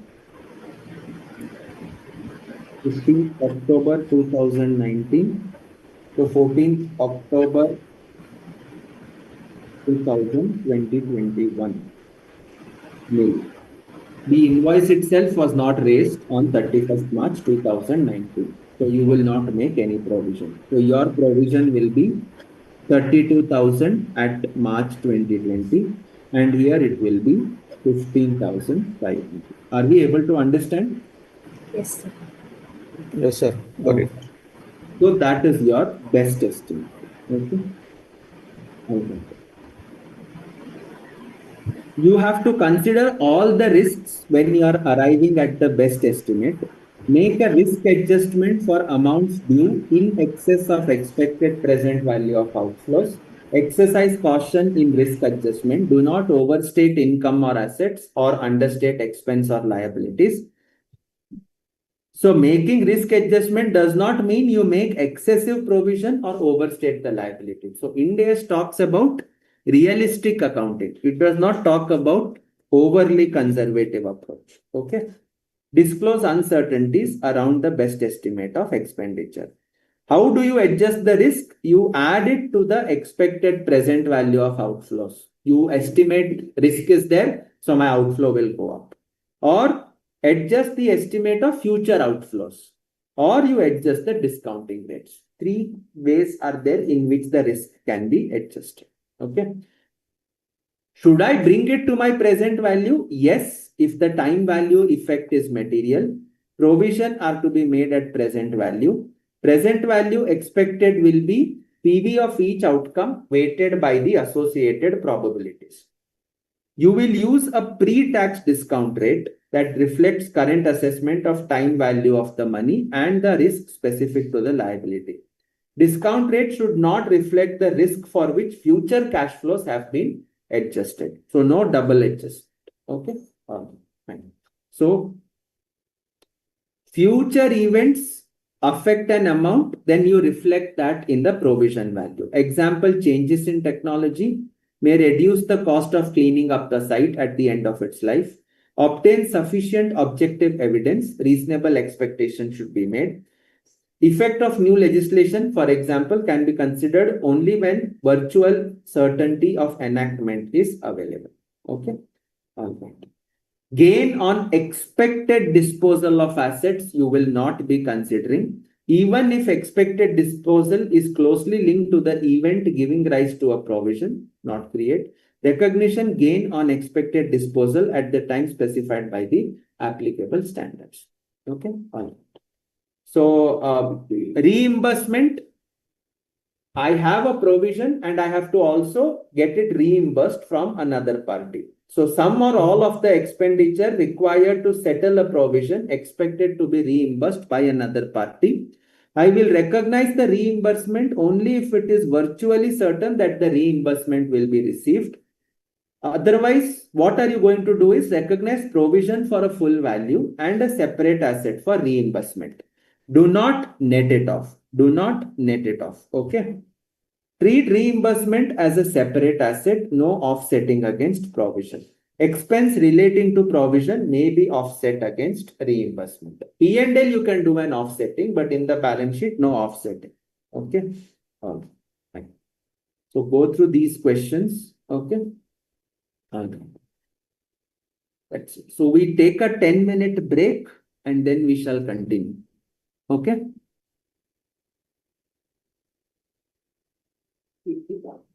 Okay, sir. Yeah.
So we looked into contingencies, we saw provisions, we saw contingencies, contingent liabilities, contingent assets, reimbursements. So those were the basic provision principles that we have seen. Now coming next, changes in provisions. So obviously these are estimates. Estimates are bound to change. So at the end of each reporting period, you need to review the provisions and modify them to reflect the current best estimate. If it is no longer probable that an outflow of economic resources would be required to settle the obligation, then you end up reversing the provision. If discounting is used, you remember provision for decommissioning or site restoration, I would discount it to the present value and then every year I would unwind the discount. So where discounting is used, carrying amount increases to reflect passage of time, and this increase you would recognize it as a borrowing cost. Use of provisions only for expenditures for which provision was originally recognized. Setting expenditures against a provision that was originally recognized for another purpose would conceal the impact for two different events. So basically, you use the provisions only for those expenditures for which the provision was originally recognized. Do not settle the provisions against some other expense, otherwise it will give a misleading picture in the financials. Basic principles, nothing much to really add up on this. Okay, all right, fine.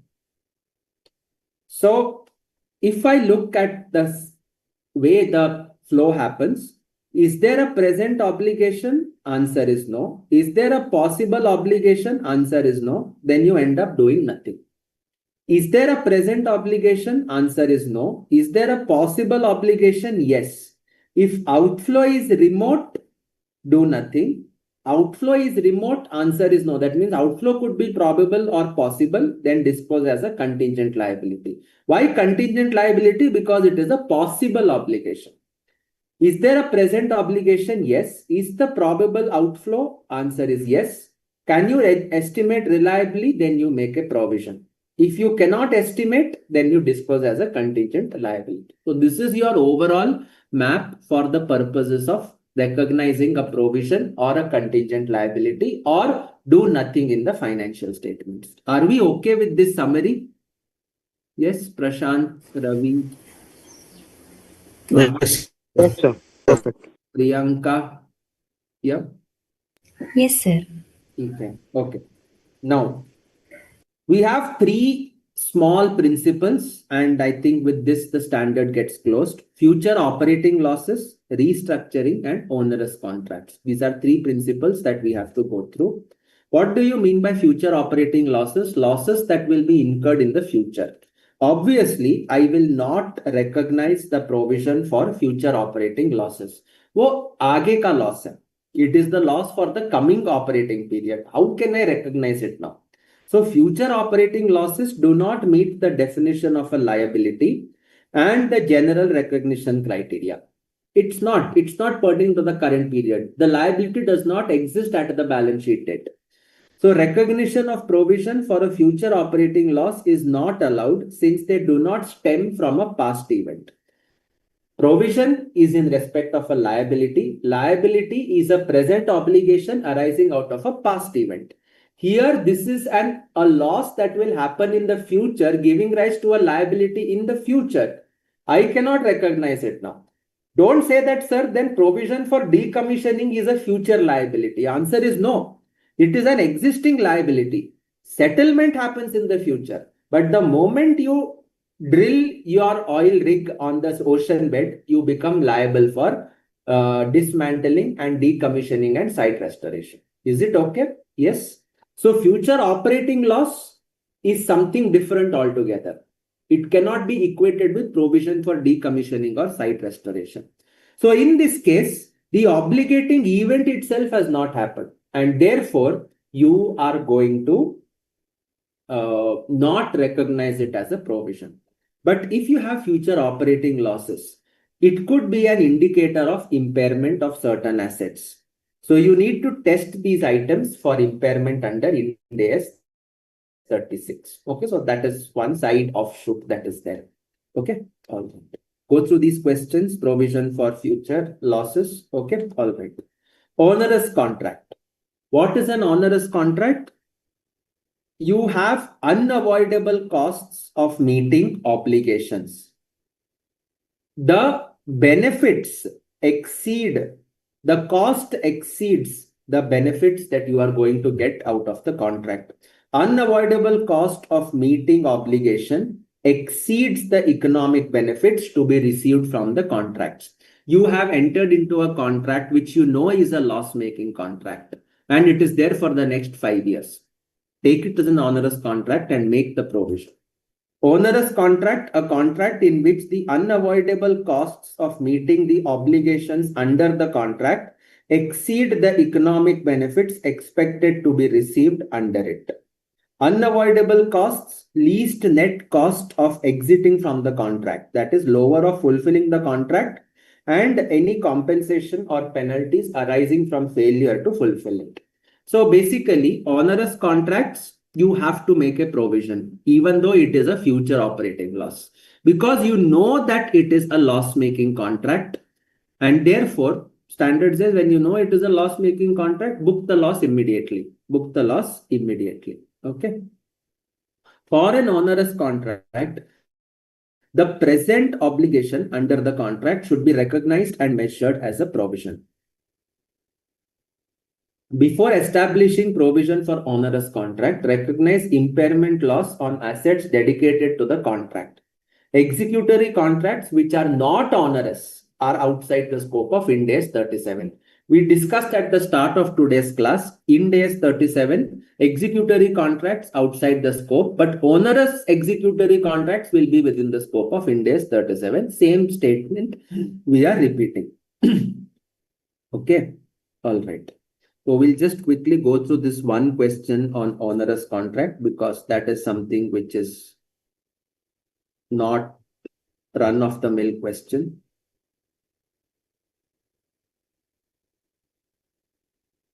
Okay.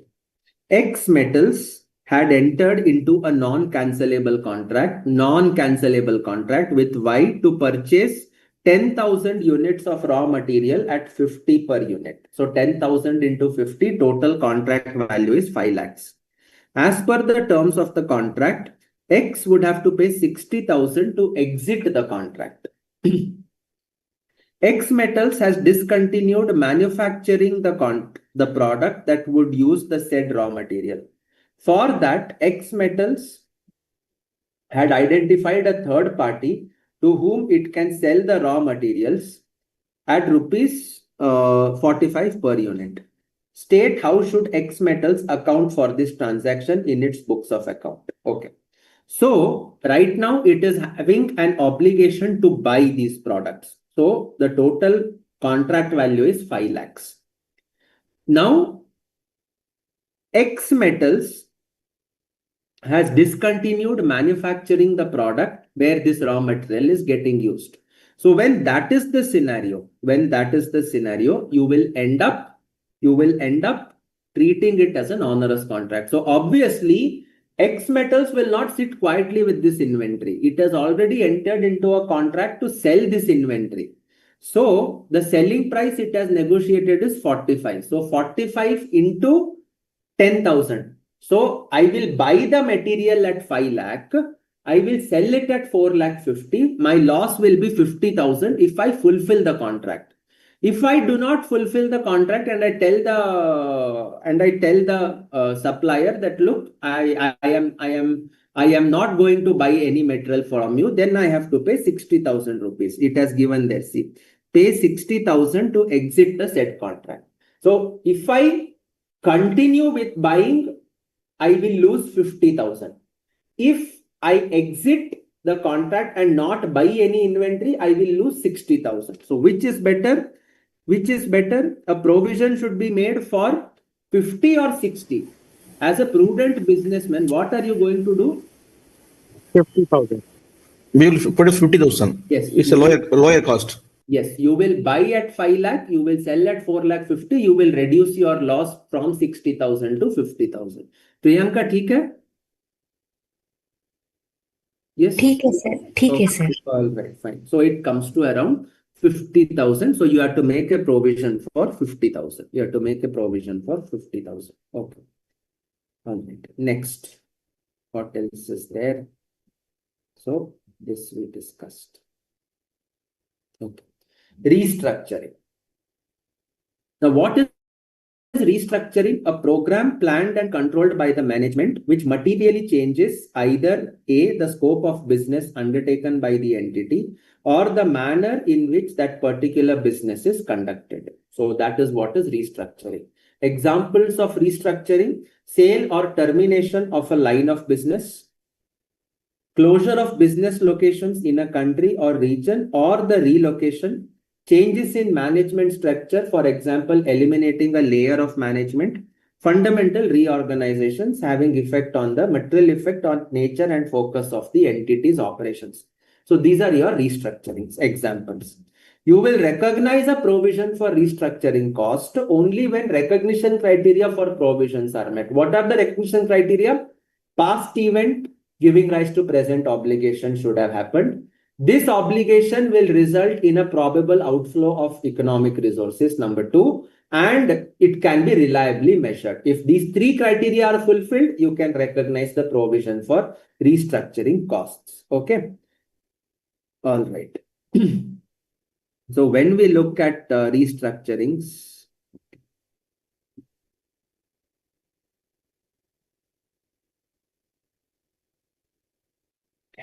much. Your restructuring obligation should be having a binding sale agreement to construe it as an obligation for sale of an operation. There must be a binding sale agreement. Constructive obligation could be there, but only when there is a detailed formal plan for the restructuring, identifying at least the business concerned, the location, the number of employees, function and location of employees, expenditure that will be undertaken, and when the plan will be implemented. So you have a detailed plan for this, and you have created a valid expectation by starting to implement the plan or by announcing its main features. So you need to have the plan. You need to raise valid expectations. That means there is a constructive obligation pursuant to which you can recognize the restructuring provision. Evidence that an entity has started to implement a restructuring plan could be by dismantling plant or selling assets, or by public announcement. Public announcement creates constructive obligation if it is made with sufficient detail to raise valid expectation in other parties. Obviously, common understanding.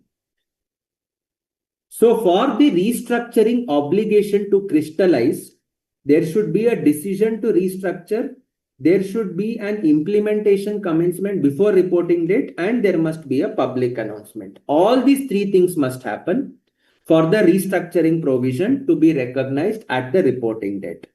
If implementation happens after the reporting or public announcement happens after the reporting, this will become a non-adjusting event under Ind AS 10.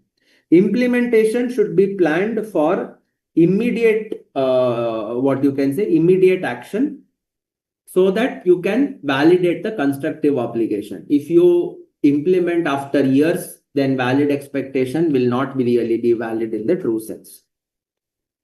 Provision for restructuring cost. What all are you going to provide for? Direct expenditures arising from restructuring, necessarily entailed by the restructuring and not associated with ongoing activities of the entity.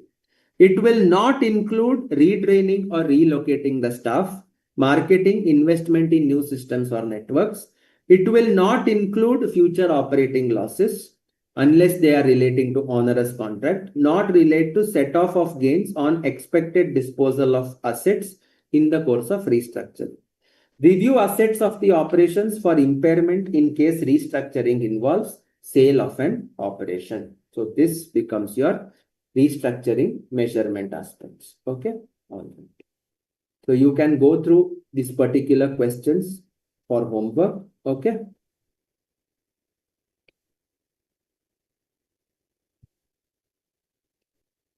Any doubts so far?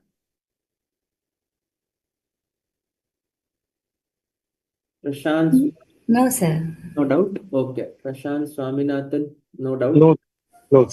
So clear, sir. All clear. Okay. So what are you required to disclose under Ind AS 37? The movements in provisions, explanations for each class of provision, disclosures for contingent liabilities, aggregate of items of provisions and contingent liabilities as a class, and related disclosures. Okay. In some cases, for government and all those purposes, you are exempted from disclosures also. Okay. All right. Fine. Next one.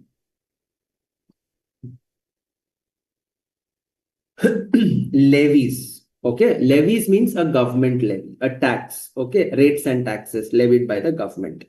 This is Appendix C to Ind AS 37. Accounting for a liability to pay a levy if the levy is within the scope of Ind AS 37, or accounting for a liability to pay a levy whose timing and amount is uncertain.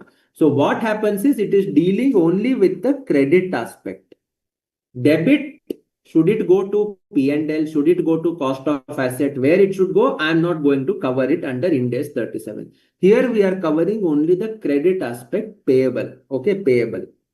You do not deal with accounting for costs arising from recognizing a liability to pay a levy. That means debit aspect you are not going to consider.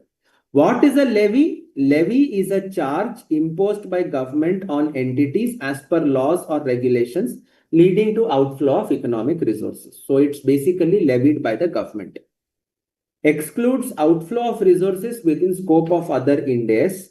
Payments to government for acquiring assets, rendering services as per contractual arrangements. Fines or penalties imposed for breach of legislation. Liabilities arising from emission trading schemes. Example, these are exclusions. Okay. All right. Obligating event, the activity that triggers the payment of levy.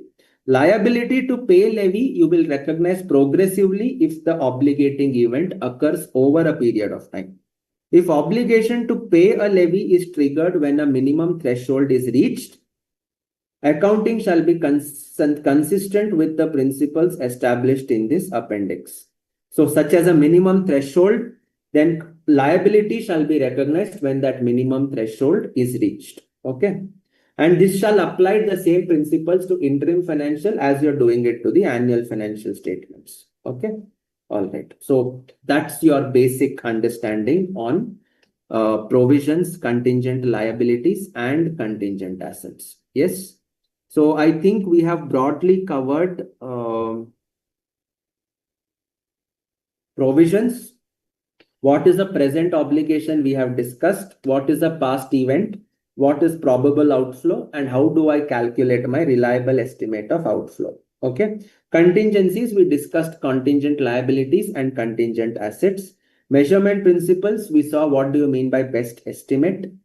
Risks and uncertainties, how do we factor it when I'm estimating my provision? Present value, future events, expected disposal of assets. Reimbursements, we saw. Changes, uses of provisions, we saw. Applying measurement principles and disclosures. Okay. Anybody has any doubts till now? Sir, in the appendix, we said that the liability minimum threshold, Yes. for that we can make a policy. Policy to in recognize, what right? sense, Swaminathan? It's a liability minimum threshold. Yes. See, it's talking about an example where there is a levy, a rate, a tax that needs to be paid to the government on reaching a particular threshold. Just as an example. Okay, just as an example. So suppose you have a tax that is levied on meeting a certain percentage of your installed capacity. So that becomes your threshold. The moment you reach that particular level of installed capacity, you need to start providing for the levy. You need to start providing for the levy. You will not wait for the government to come down to your premises, review the installed capacity and actual capacity, and then charge you for it. That is not the intention of this. It will, incidentally, it will ensure that this levy comes as way of a normal accrual. As way of a normal accrual. Is it okay? Yeah, Swami? Okay, sir. Did you understand? Yeah. Yes, sir. Okay, sir. Okay. Prashant? Yes, sir. Okay. Any queries? Anybody? Any questions? Any queries? Any doubts? Priyanka, कुछ है? Clear है sir, all clear. All clear. Okay.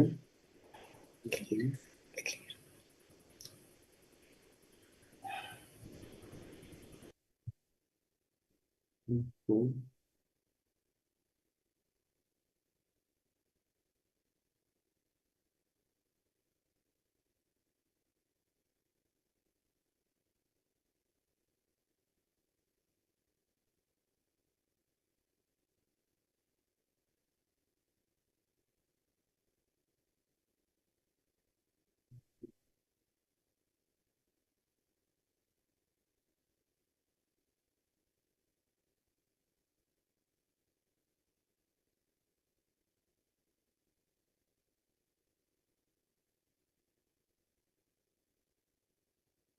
Okay, then we still have time. I think what we can do is we can run through some of the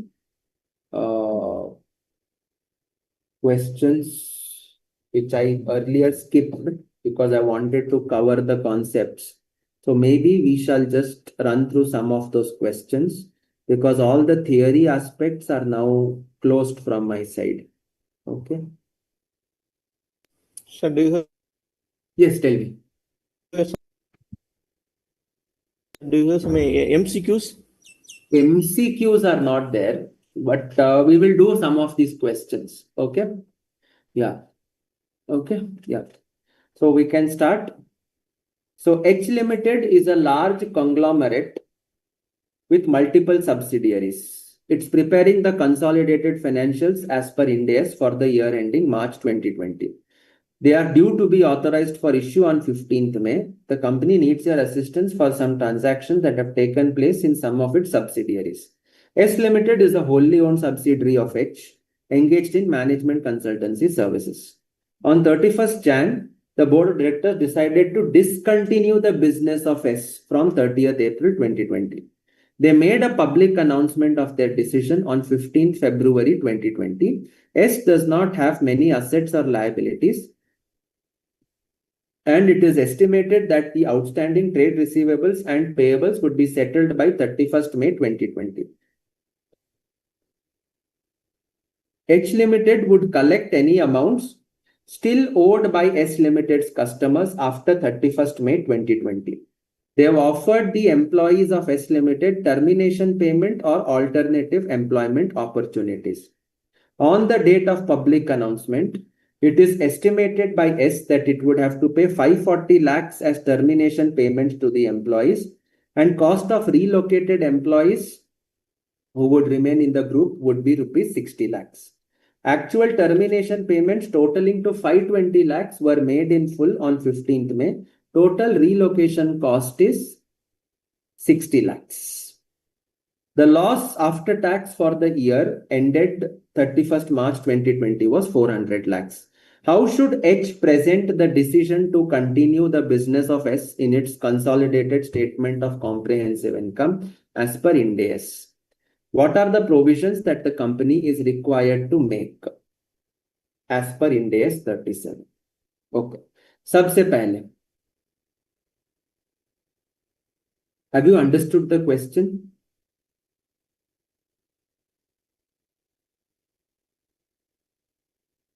Yes. Have you understood the question? Yes or no? Yes, sir. So now here a subsidiary's business itself is getting discontinued. Okay. So it is classified as held for sale at the end of the year. They were discontinued as on 30th April 2020. Right?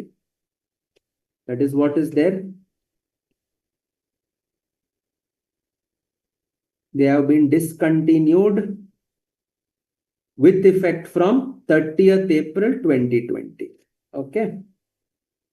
and therefore it would be treated as a discontinued operation for the year ending 31st March 2021. Are we able to understand this? This part is clear? Yes? Yes, sir. Yes, sir. All right. It does not meet the criteria for held for sale since the company is terminating the business and does not hold them for sale. Accordingly, results of S will be included on a line-by-line basis in the P&L as part of profit from continuing operations for the year ending 31st March. Okay, it's not held for sale, it's just a discontinued operations. Now, have you communicated? Answer is yes. Somewhere they have mentioned. Yes, sir. I communicated April. April or February? I think They made a public announcement of the decision on 15th February 2020. February. Yeah. 15th February 2020. Is there a detailed prior to Yes, there is a detailed plan for restructuring. Valid expectation is raised. Decided to terminate operations from 30th April. Made an announcement on 15th February, thereby creating valid expectation. This has created a constructive obligation and requires for restructure. Are we able to understand? yes, sir. Yes, sir. So basically, there is an event that has happened that is going to happen, and I have already communicated and raised valid expectations. So therefore, there is a constructive obligation. It's not a legal obligation. A restructuring provision, what will you include? Only direct expenditures arising from the restructuring, which are different from the ongoing activities. Okay. So now, on date of public announcement, that means February, it was estimated that 540 lakhs would need to be paid, and the cost of those within the group would be 60 lakhs. Actual termination payments totaling to 520 lakhs were made on 15th May 2020. So, 31st March 2020 is year end. 15th May is the date when you made the payout. 15th February, you made the announcement. So, because announcement was made, you need to provide.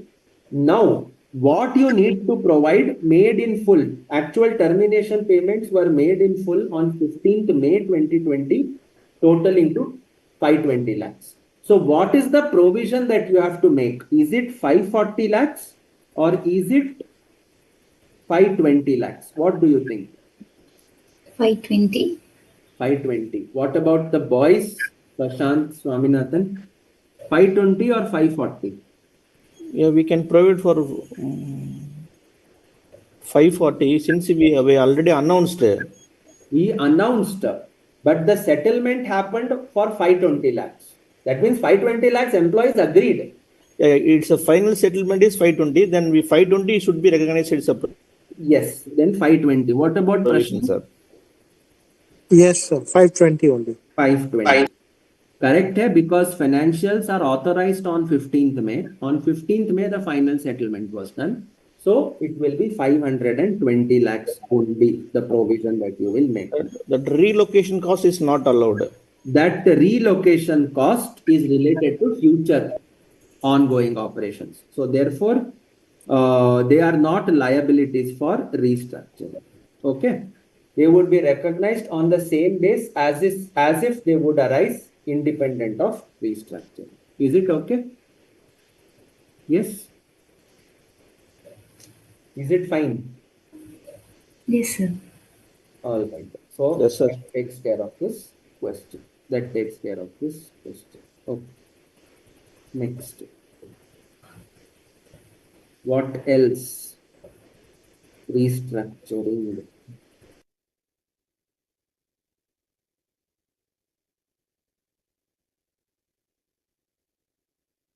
Okay, major question I did.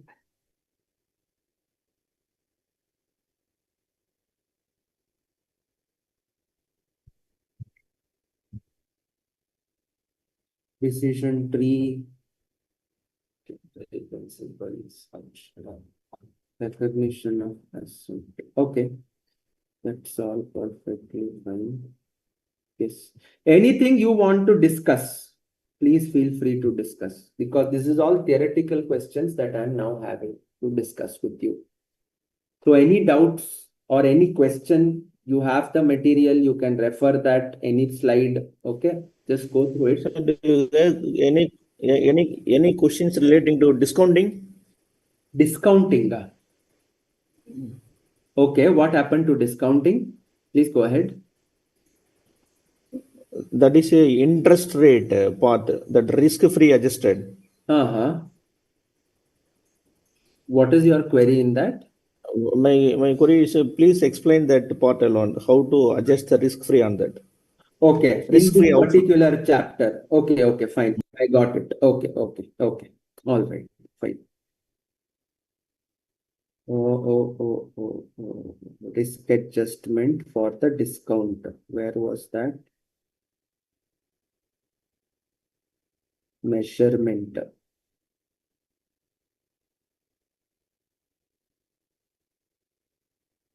Measurement. Okay. So, risk adjustment. See, there is something known as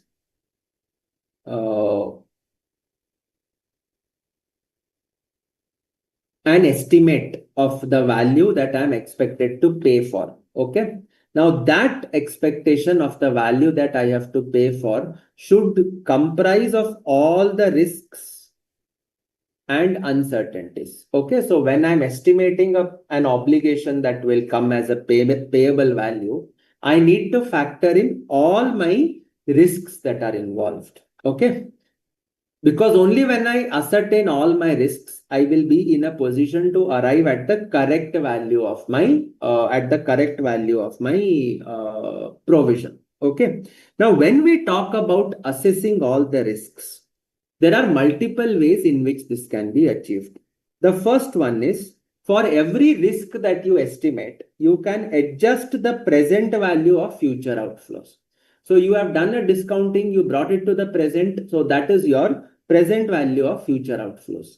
Now, along with this present value, you will end up probably incurring certain risk for this particular outflow. Okay. Now, in 2020, how many of us thought that something like COVID could come and it could hit us as a big risk? Very few of us knew or even thought. But today, when I have to make an estimate, I will obviously keep in mind that something like COVID had happened and therefore my payout is going to be very high on account of a particular obligation. Yes or no? So that increase gets added to the present value of future outflows. Are we okay with this first part? Yes. Yes, sir.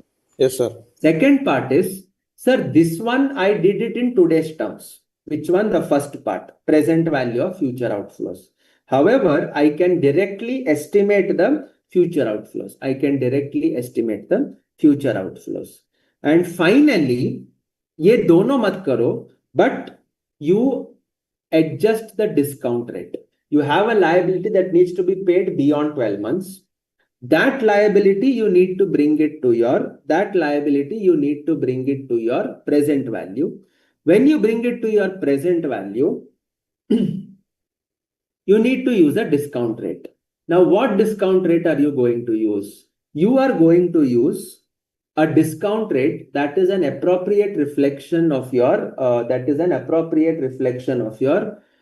risks. That is an appropriate reflection of your risk. So the lower the risk, the more will be the predictability, and therefore it will minimize your losses. It will minimize your losses. However, by discounting at a higher rate, you are clearly showing that you are in a position to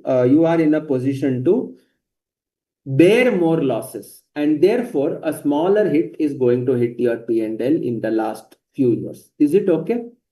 Yes. So what you do is you're going to adjust the discounting rate itself. Is it okay? Okay, sir. Yes. So when you adjust the discounting rate, This could be typically something like a WACC or something that you are going to work around with. So when you work on the WACC, what do you do is, one of the common formula that you use is the Sharpe's model, right? William Sharpe's capital asset pricing model. So in that model, you take up the cost of capital as nothing but the risk-free rate of interest plus what is the market risk premium multiplied by beta. So that market risk premium is basically what is kept at the existing market level risks. The higher that rate, the lower will be your present value. Present value. Okay. Why do you want a lower present value? It signifies the amount of risk that you are carrying. Are we okay with this? Okay, sir. Yes. Got it. Yes. Anybody else? Any other questions? Prashant? No, sir. No question. Oh.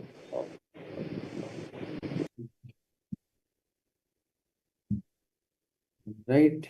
So that is done. Then I think we meet on Sunday, right? Anything you would like to suggest, please do suggest. Okay. If the speed is fine, speed is not fine, lot of homework coming your way.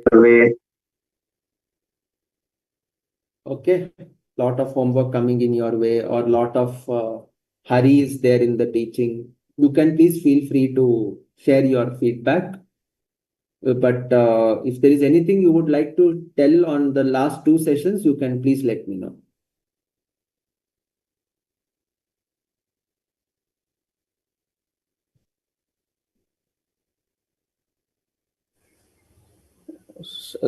Firstly, thank you so much, sir. The concept are beautifully explained in the understandable manner. Thank you. Thank you so much. Yeah.